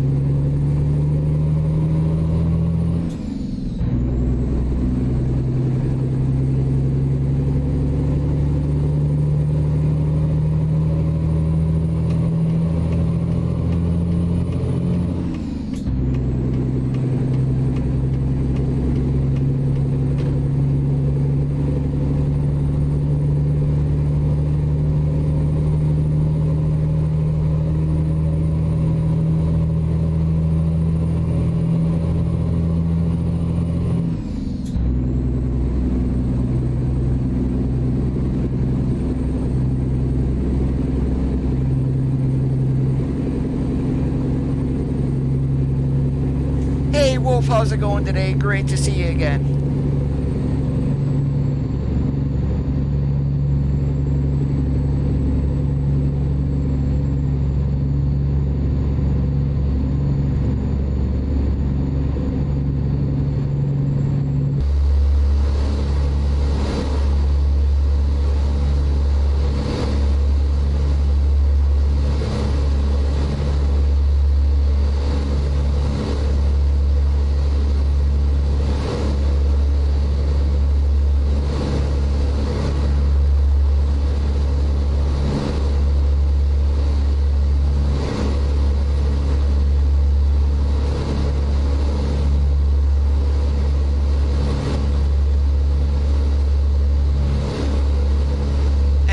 That was sweet, having that truck starting so far away and just moving towards you like that.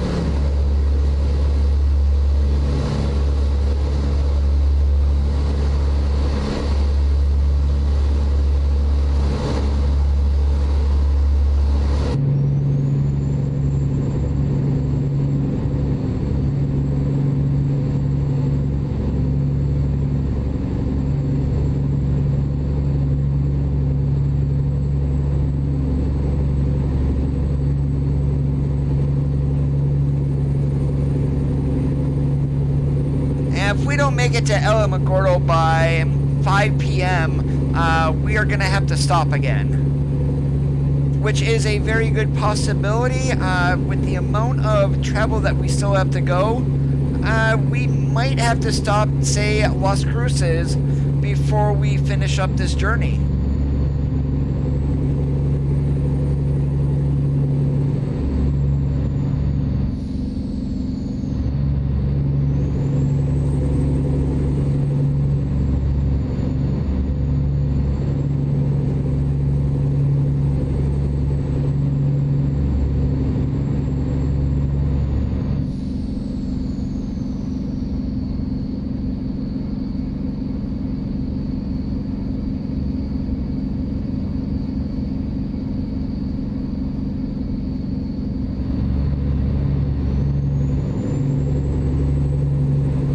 Make up a whole lot of time though once we get out of California and being able to run 75 most of the way across Arizona. So we may not need to stop either. It's all going to depend on how much time we're able to actually make up.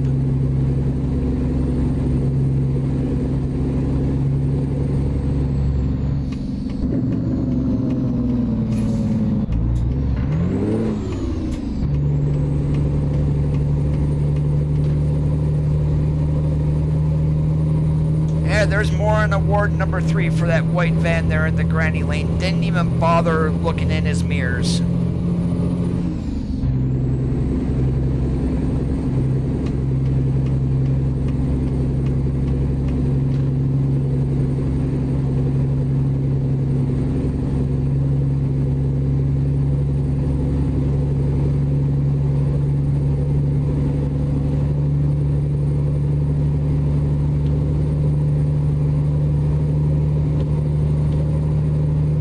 Straight.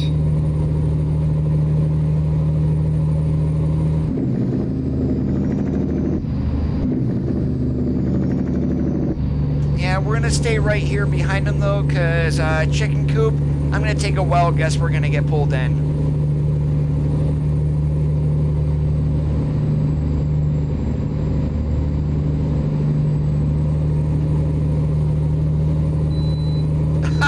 Alright, maybe not. Alright, we can hit the hammer lane.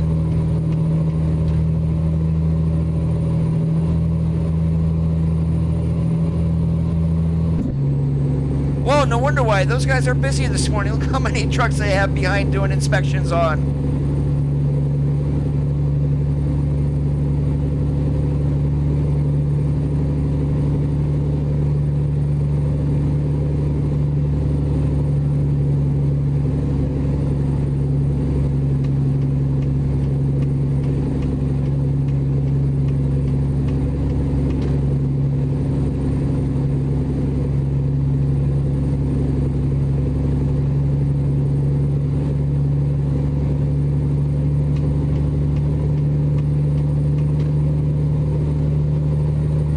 Way station will not be to the New Mexico port of entry. So pretty much we've got a clean shot across Arizona.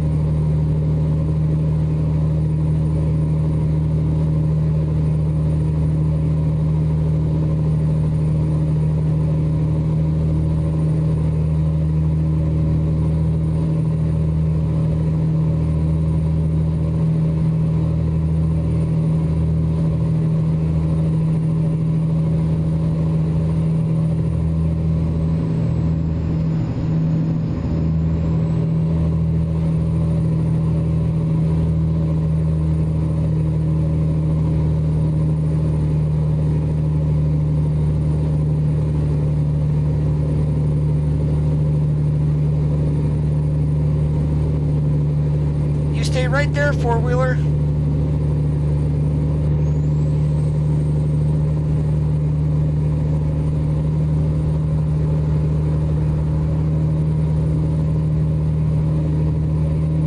Yeah, jump in the hammer lane and go and don't move.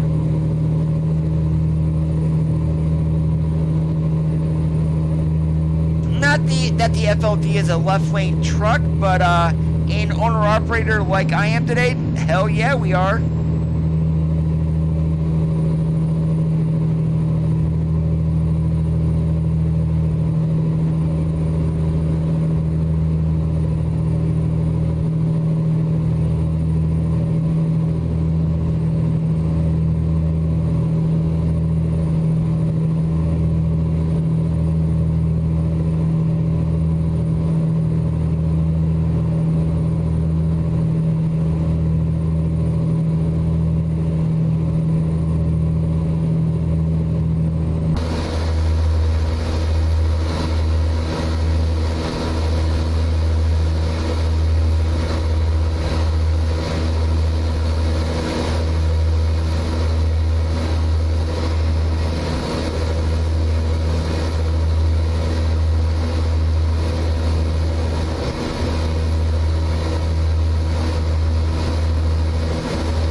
honest, Gary, I am not sure.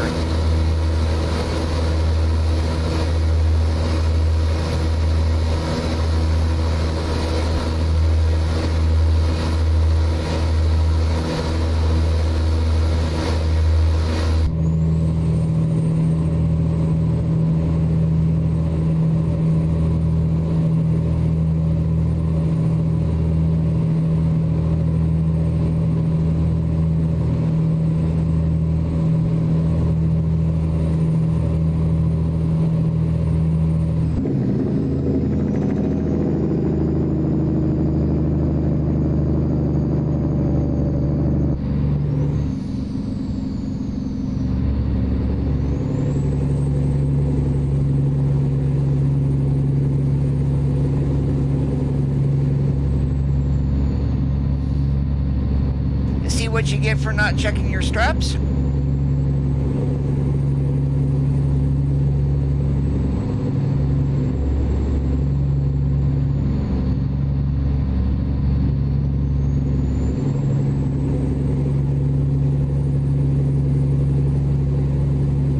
Stay left.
That turn there is a little bit too sharp to be doing 65 around, so we went ahead and went on the safe side and went around it at 55.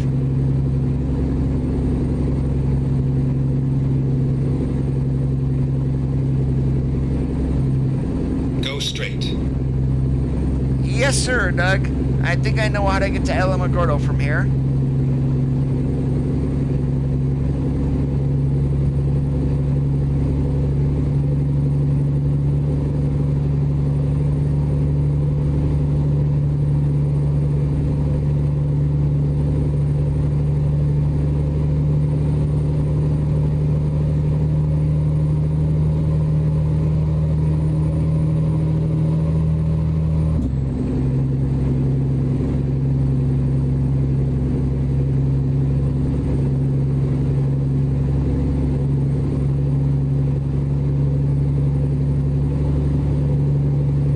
We're going east.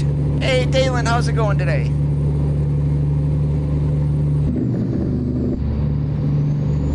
Now that Prius better get the hell out of my way. Either that or get the Hummer moving here next to me.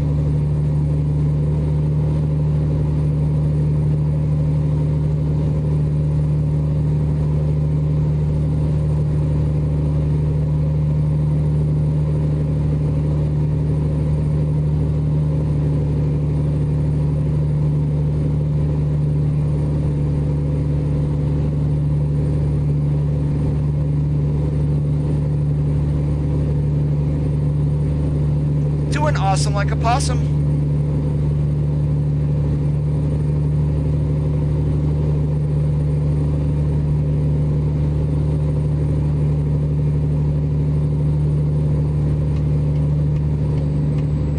Stay left.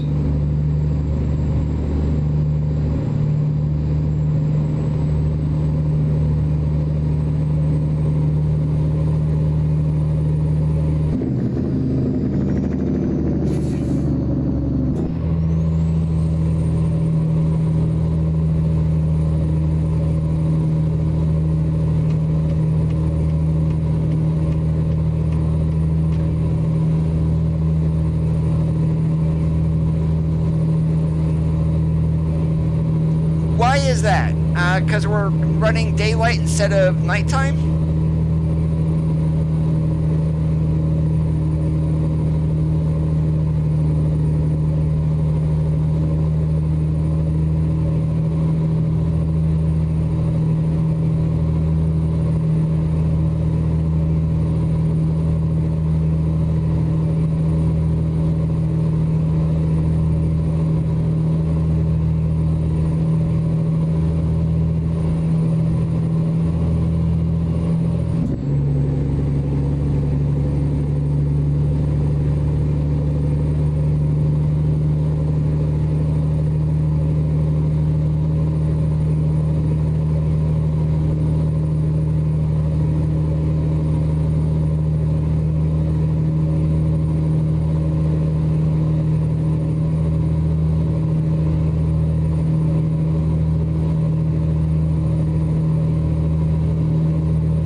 Stay left.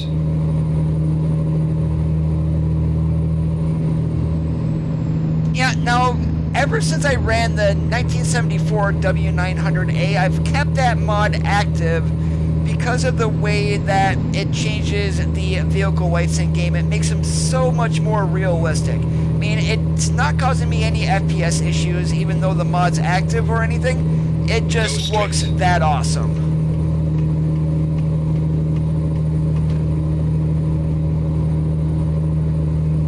I've seen the channel, yes. Stay left.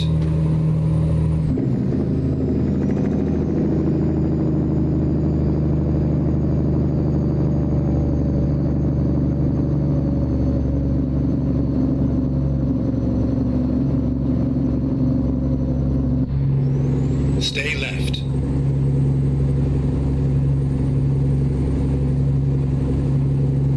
Well, one thing that we really should be doing is, we started driving at 6 o'clock this morning. What's our current time here? Let's take a look.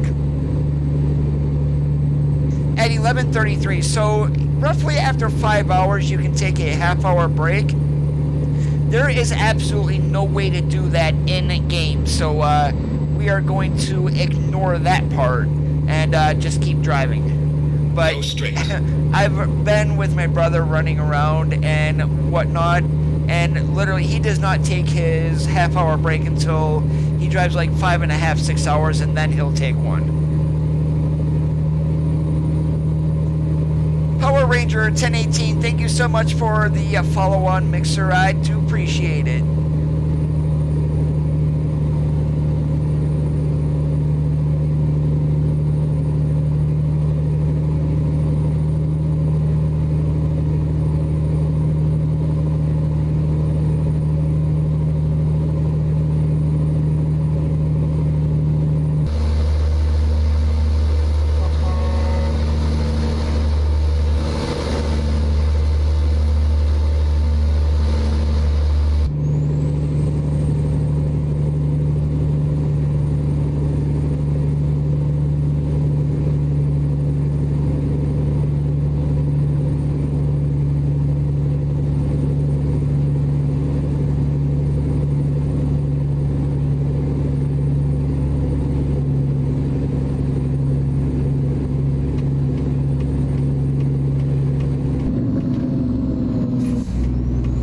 No idea what the hell that... Oh, darn it.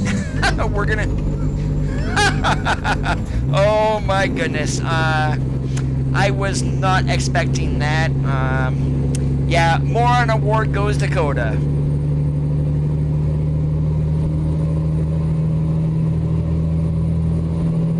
Oh, jeez. I have to watch out for those random events. Holy moly. Thank you, Gary, because that one is all on Coda. That was not the game.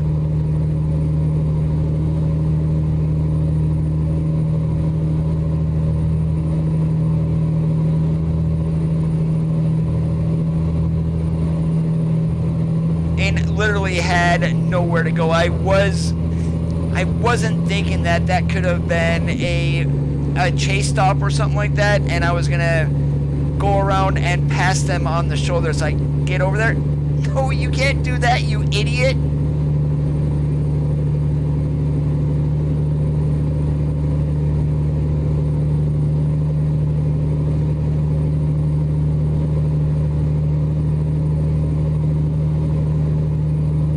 Go straight.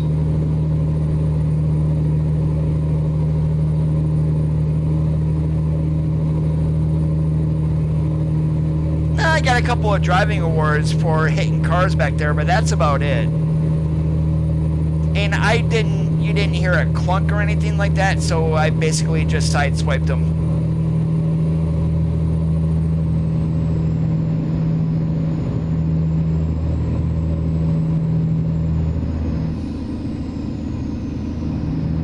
And if I see a bear in the air the next time, I'm gonna hopefully not do that ever again. Oh, the trucker was stupid pulling out into the hammer lane like that.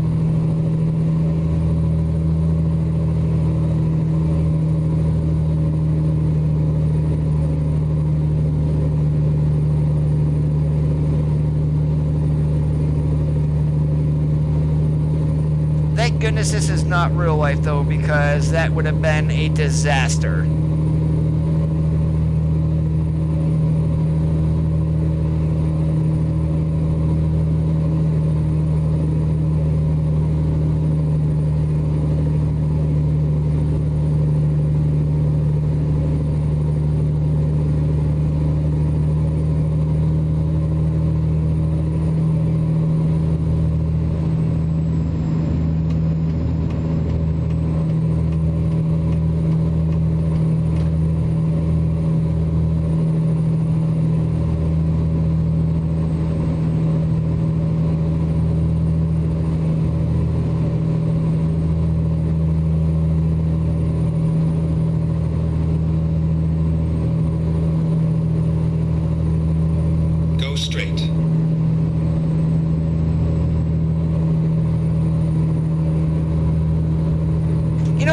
One company I have not seen today here on stream, Prime Incorporated.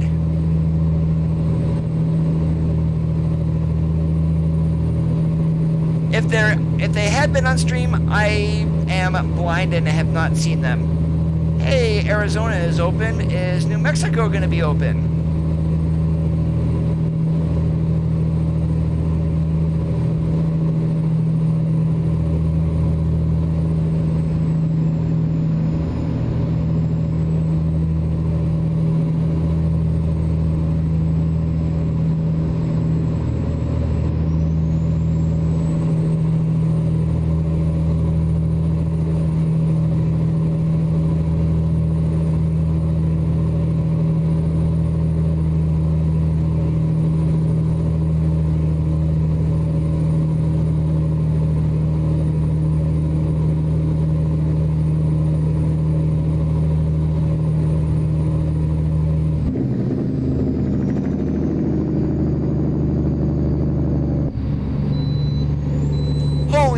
We got a bypass from New Mexico too.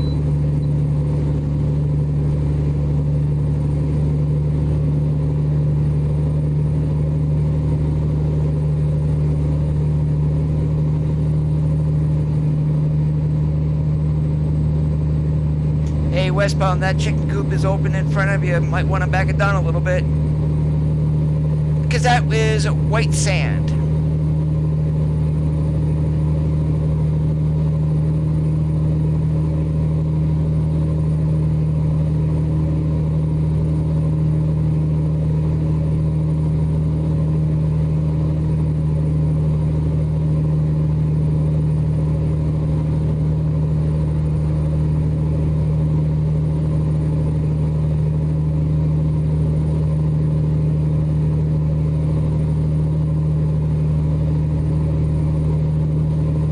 Probably the most famous thing about White Sands is Columbia in 1982 had to land there because the landing strip at Edward Air Force Base was too wet.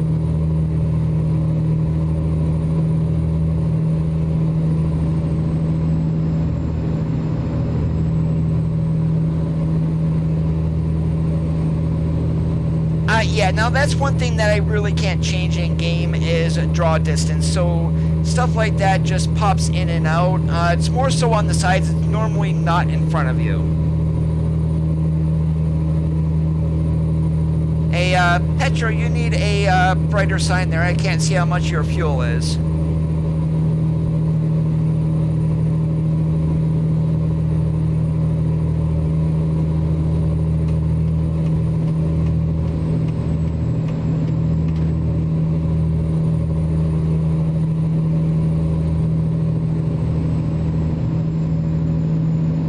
So what we're going to be doing, we're probably not going up 70.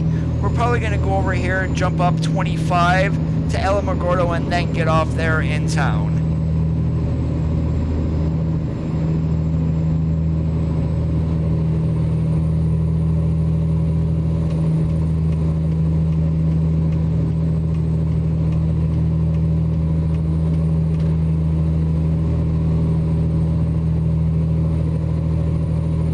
Alright, so this immigration station that's up here on the left, they should have those in California for the vegetable or produce inspection stations on all the main roads entering the state. That would be awesome. Or get those operational. I mean, they've already done custom checkpoints for in ETS2. Give us something like that here in ATS, because that would be awesome.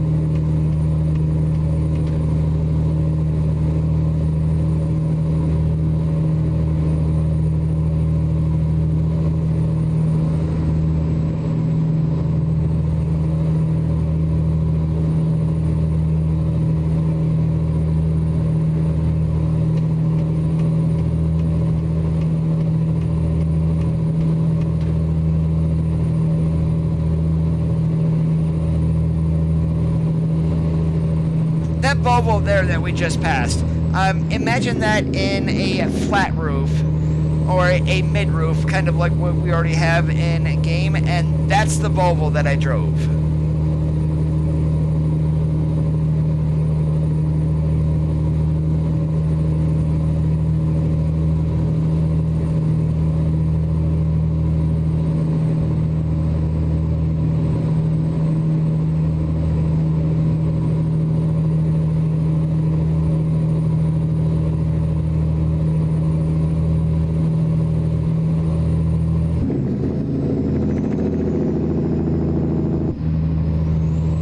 Walmart didn't pre-trip his trailer and saw that he had broken cross members, and then he collapsed his trailer.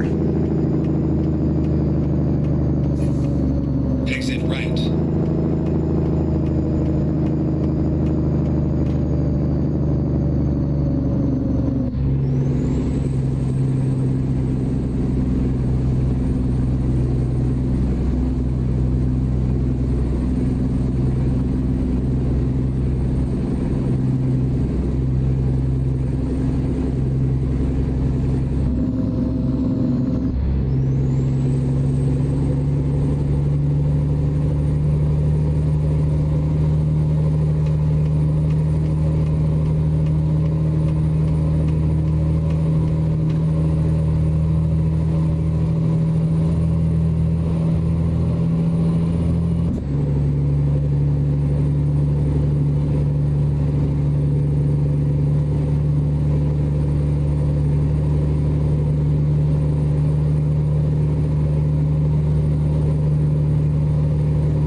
are going to Walgreens, but this should be one of the new Walgreens locations, so it shouldn't be that bad getting in and out of there.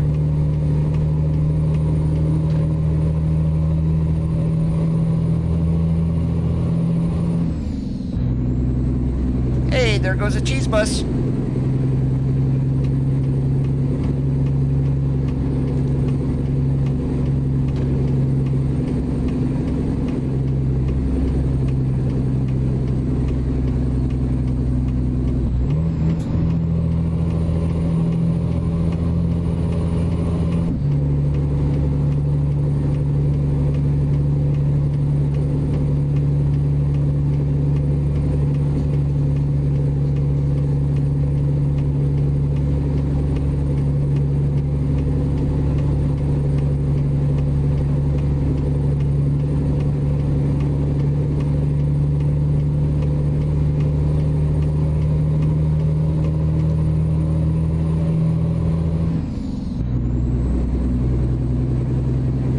Exactly right, Gary. It's a cheese bus because it's yellow.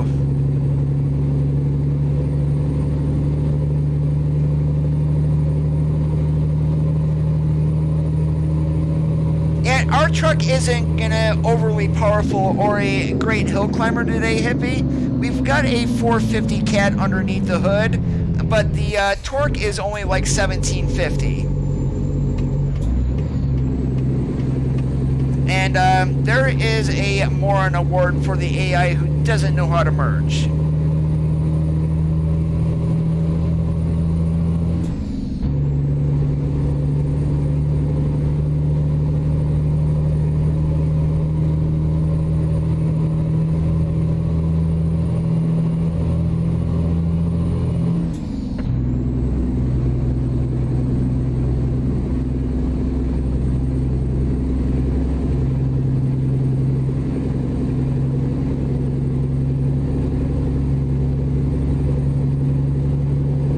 I really wish those stations were open, but they are not. And what you guys didn't see, the flashing X's there, I've got a mod to hide barriers, so literally every road that ends, you are not going to see X's.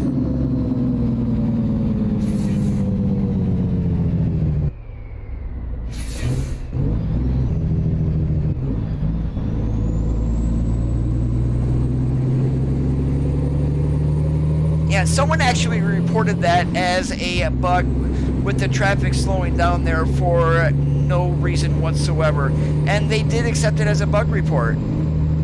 We are in New Mexico, almost to Alamogordo.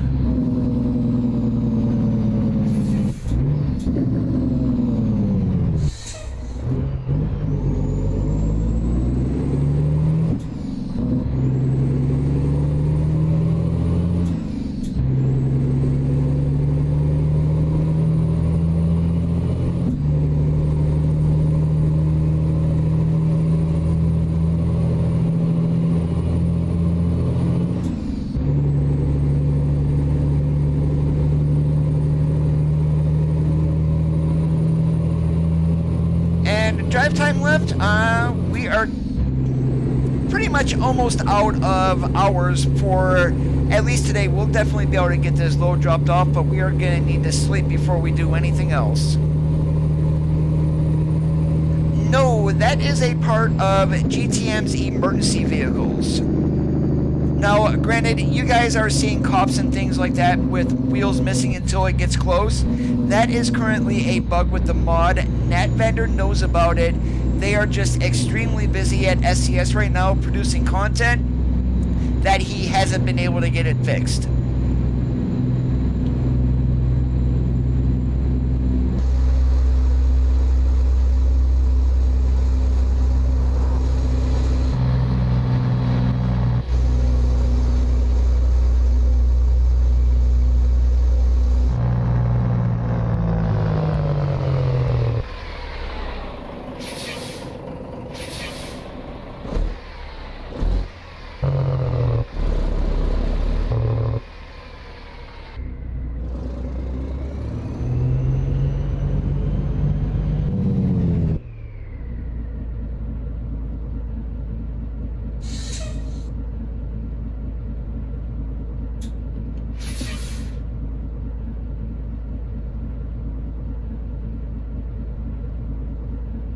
Oh, that's awesome, Hippie. I have been in El Paso once. That was 2015 is when I was down there.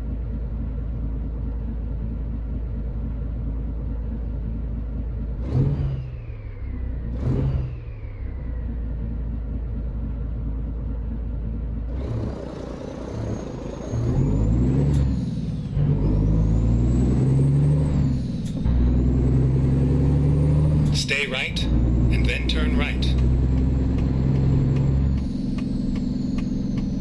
Turn right.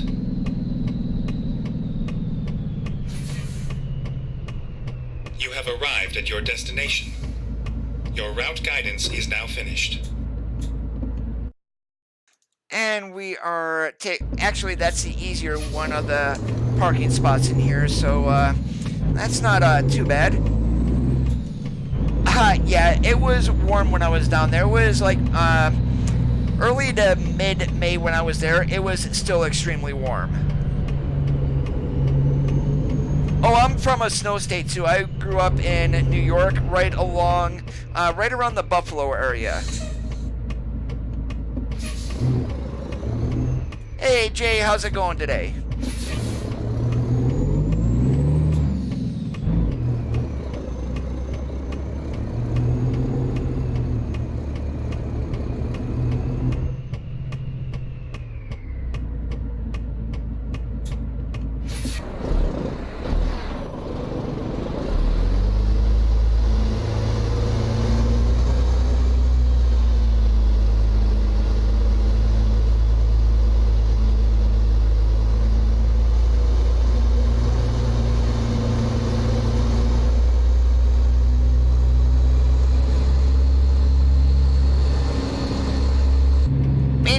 It even snowed last year in, like, where was it that got plastered?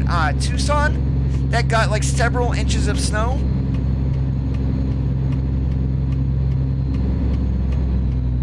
And Tucson normally doesn't get anything.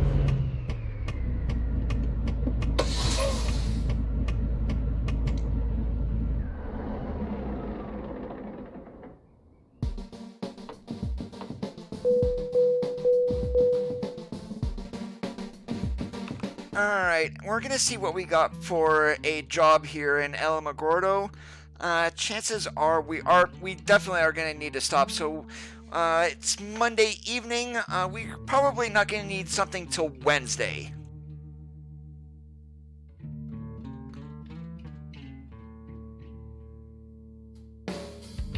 And is there anything like going to northern Arizona?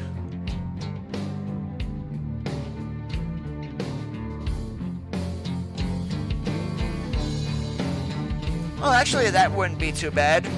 We'll finish up right where we started in Santa Fe. So let's go ahead. We're going to go get our load there at FedEx, and then we're going to get somewhere to sleep. Whoops. Time to hit the road. Yeah, but first, Coda, because you're an idiot, you need to pull forward and hook back into your trailer again.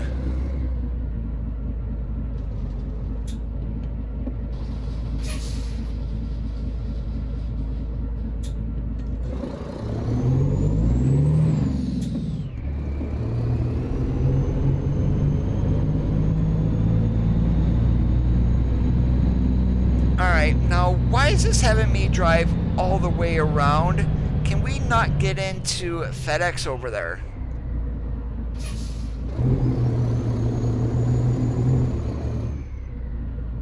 Yeah, that would be why.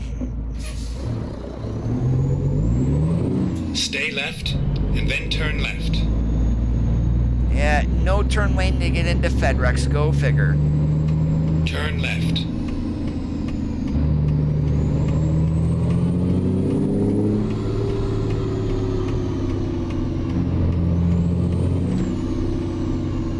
Turn left.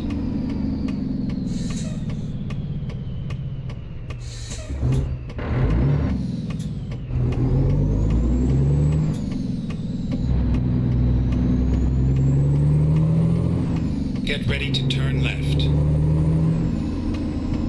Turn left. Wow, traffic lights galore is going around this circle.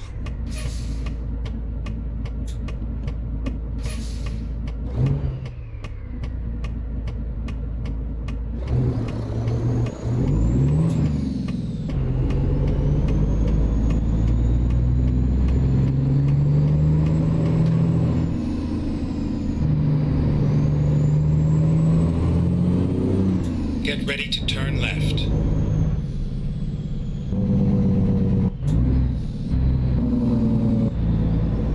Turn left. Yeah, and actually, we're gonna have to find somewhere to sleep going out of town, because we are not gonna be able to turn right out of Phanteks. So once we get loaded, we're gonna pop open our map and see where we can sleep at.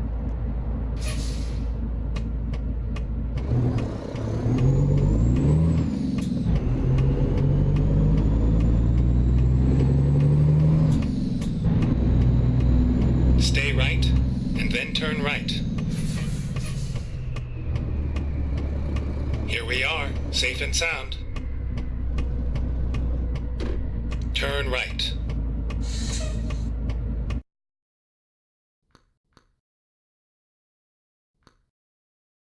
And by 5 p.m. Tuesday evening, we're gonna have to deliver that. That shouldn't be too hard, actually.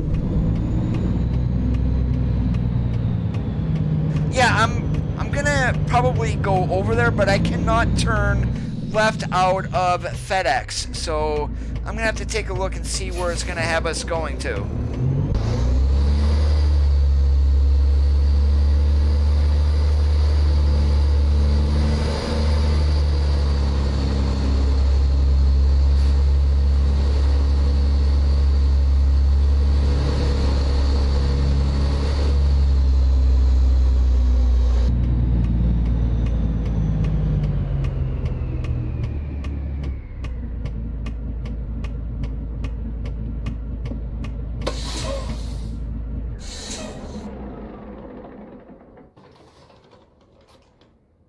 As at most, we're maybe going to have about an hour of drive time.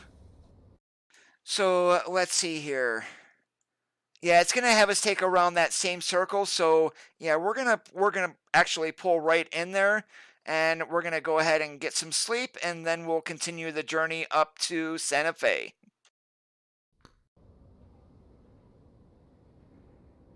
Let's go.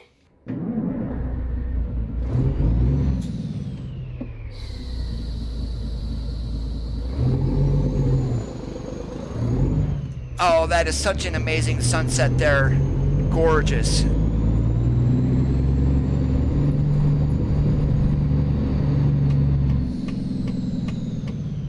Or do we cheat and cut across and hopefully nothing gets us? Guess what? I'm cheating.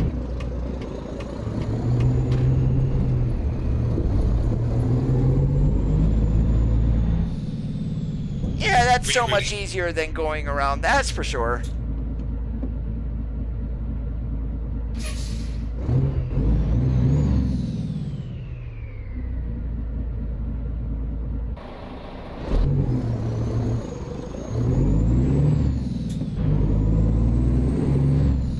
Stay right, and then turn right.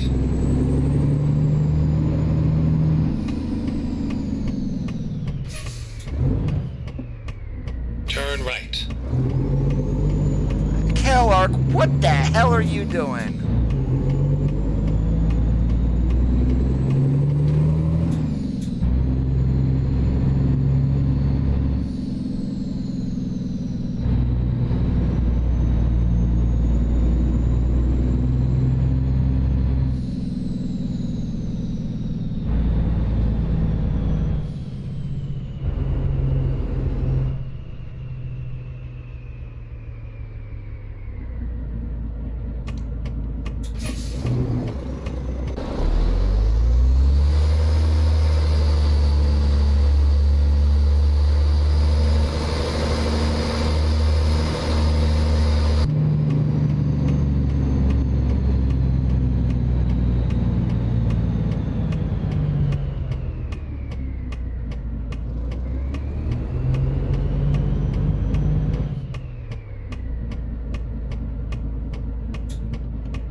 Oh, apparently we are not going to be able to sleep here.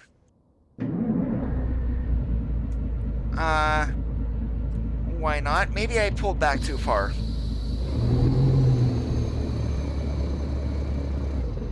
or we're gonna need another parking spot.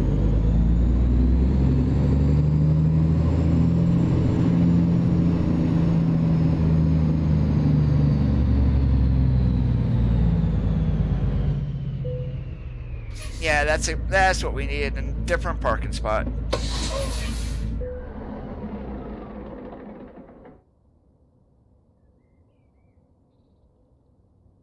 Hey, here we go, 6 o'clock in the morning, rise and shine.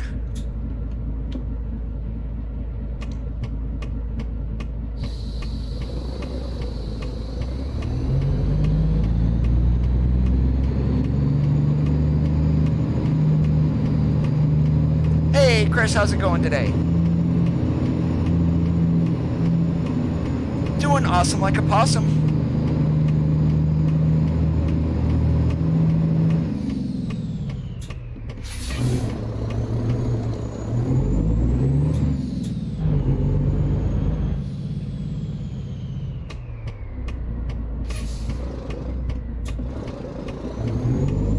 Stay right, and then turn right. Stay right, and then turn right. Turn right.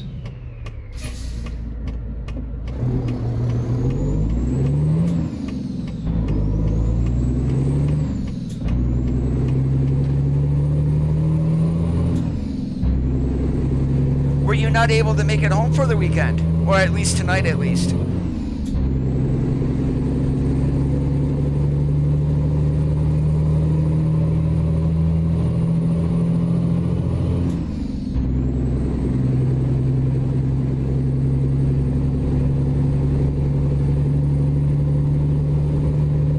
Go straight.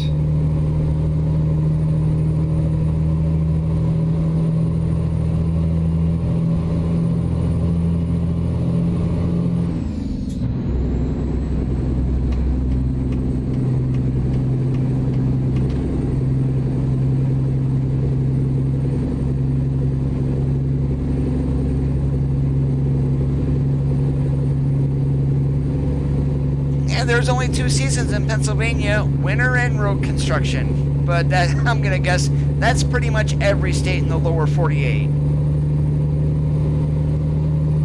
Unless you're down in the south, then there's road construction 12 months out of the year.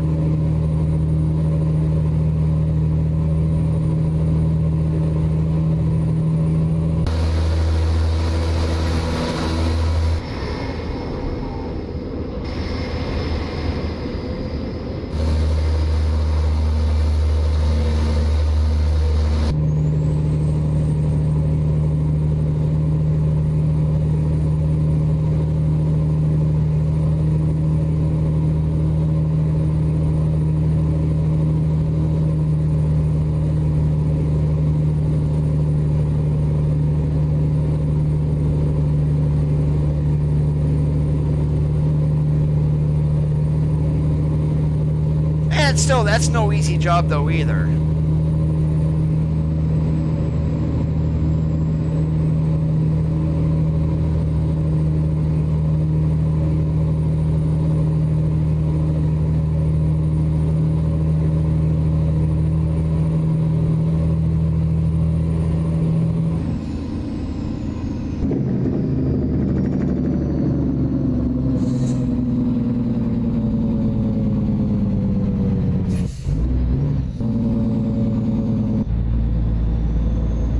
Get ready to turn left.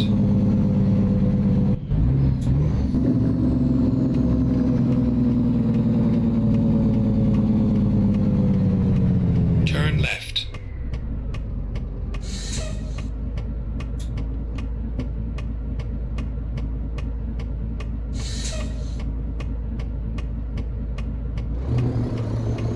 Now that's probably the truck that we are going to be getting from SCS, is more than likely either the Pinnacle or a CH series, because there was a blog post the other day asking SCS asking for truck sounds, and one of them was a Mac Anthem. They already were in Allentown in Macungie recording sounds. Why could they not record a Mac Anthem that came right off the factory line, assembly line. So that leads me to believe we're getting a CH from Mac as a licensed model, not the Anthem as what everyone is thinking.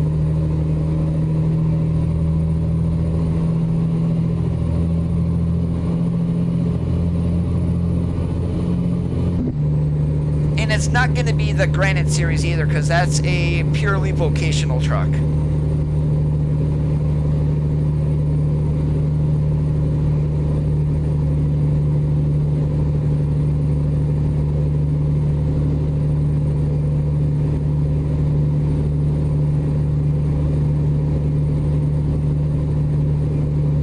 Is it still warm down there?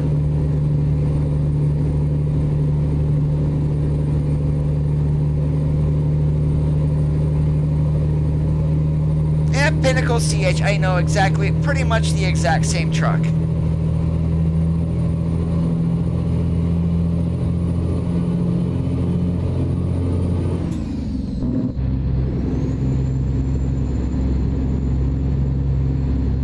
mean, of course, the big differences are the headlights and the way that the bumpers sit. Pretty much the weight rating of everything between a CH and a Pinnacle 2. That's too warm for my blood.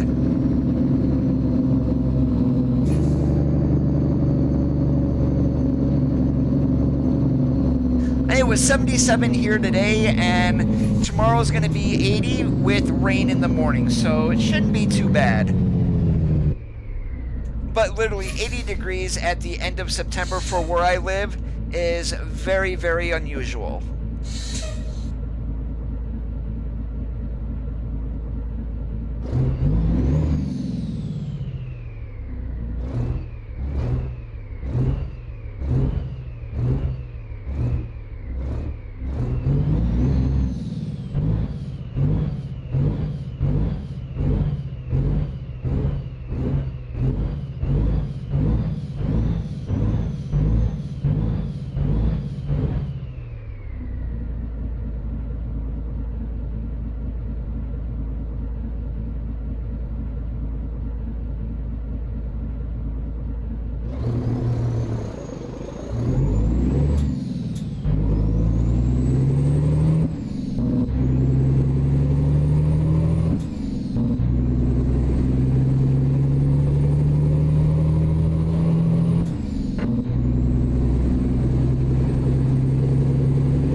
Would a school need that information unless there's something to do with the like no kid goes hungry or something like that, to see if they qualify for a reduced or free lunch?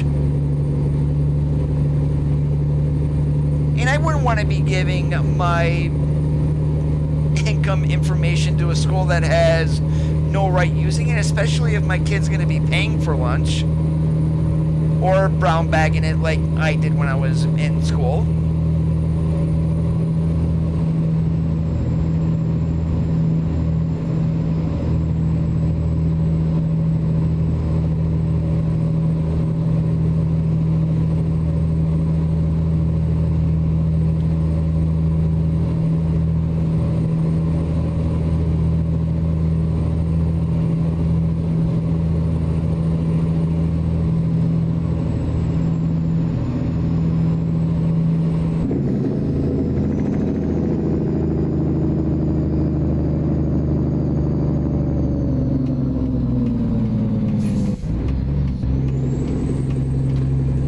Almost missed that.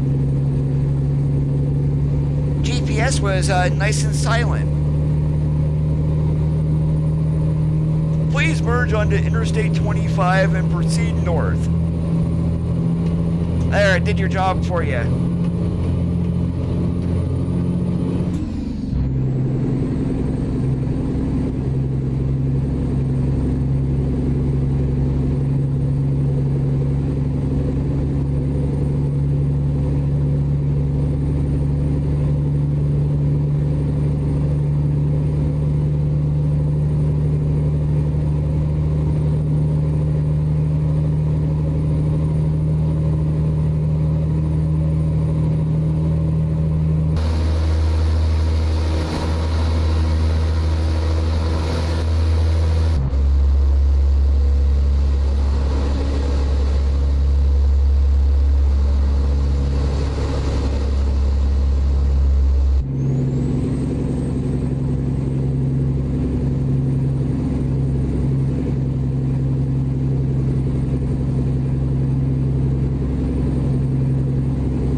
Nothing like that here. There are methadone clinics around where I live, but they are out in the boonies, literally to stay away from schools and things like that.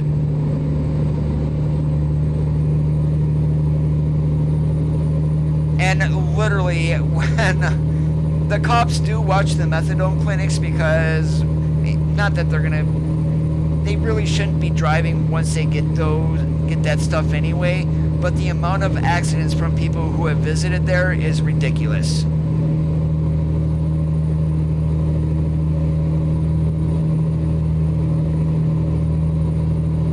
That's ridiculous.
Understand that some people are so addicted that they cannot live without it, and then if they don't get their fix, literally they will go insane. But a government should not be enabling people. That would be my problem with what you're describing.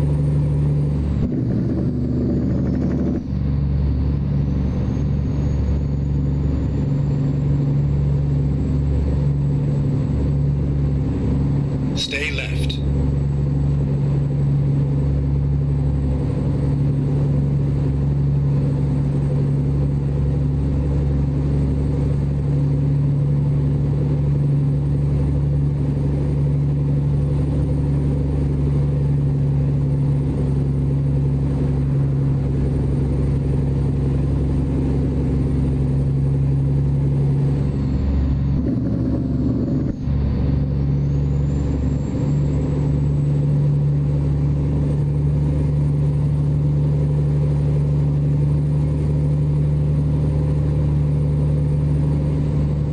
You mean in today's blog post?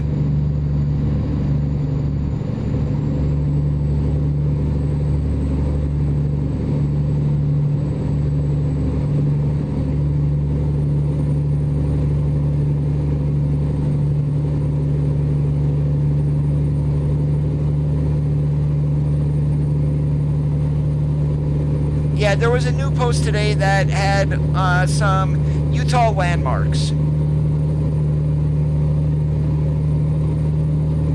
Stay left. Yeah, but if we are getting frac tanks, I don't see how we would be able to connect to them without a winch. So maybe that will be an added component onto the trucks, and that way the only way you can haul a frac tank is if you have that. Hippie 240, thank you so much for the follow-on mixer. I do appreciate it.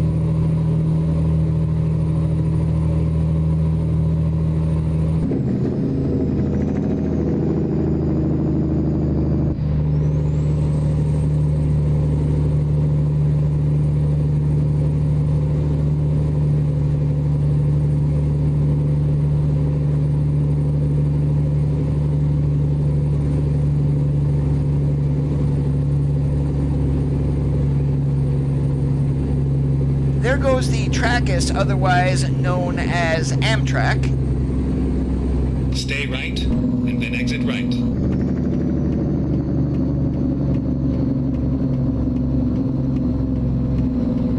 Exit right. Stay left, and then turn left.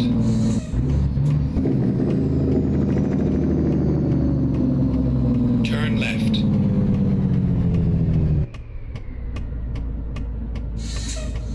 Yeah, that would not be realistic. Most of those guys who are doing that, at least around here in Pennsylvania, they're running day cabs.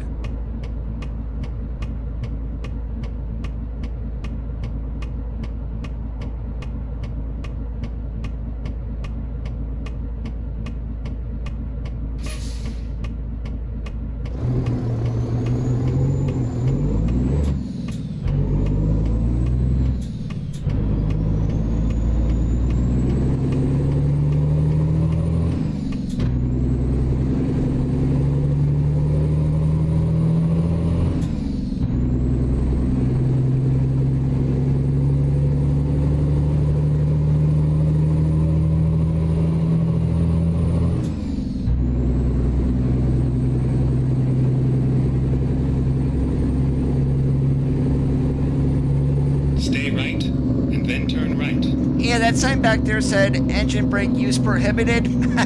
Guess who is not following what that sign says? Turn right.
Turn right. This is where it ends.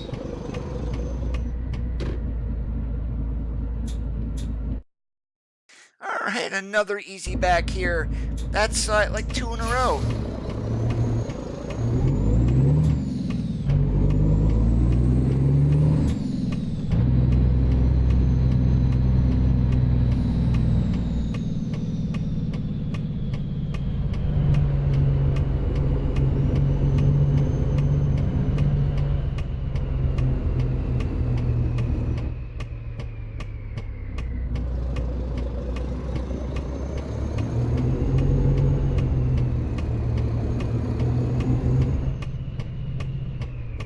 No idea, Martin. I know Alex mentioned something about news coming next week, but they didn't say anything about that. So it could be 136, it could be ATS's truck. No idea.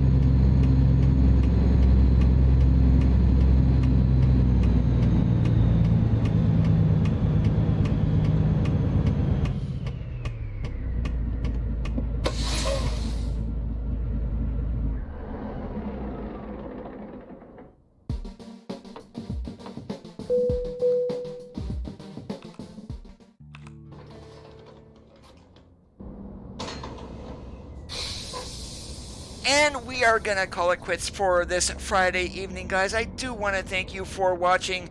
As I mentioned at the beginning of the stream, all donation links have been removed, so PayPal me and Streamlabs.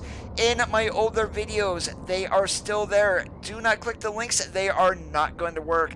The way that you can support the channel, though, however, is subscribing on YouTube or following on Mixer, and those would be greatly appreciated. Have a great rest of your Friday nights. As always, keep that shiny side up, and we'll catch you on the flip-flop.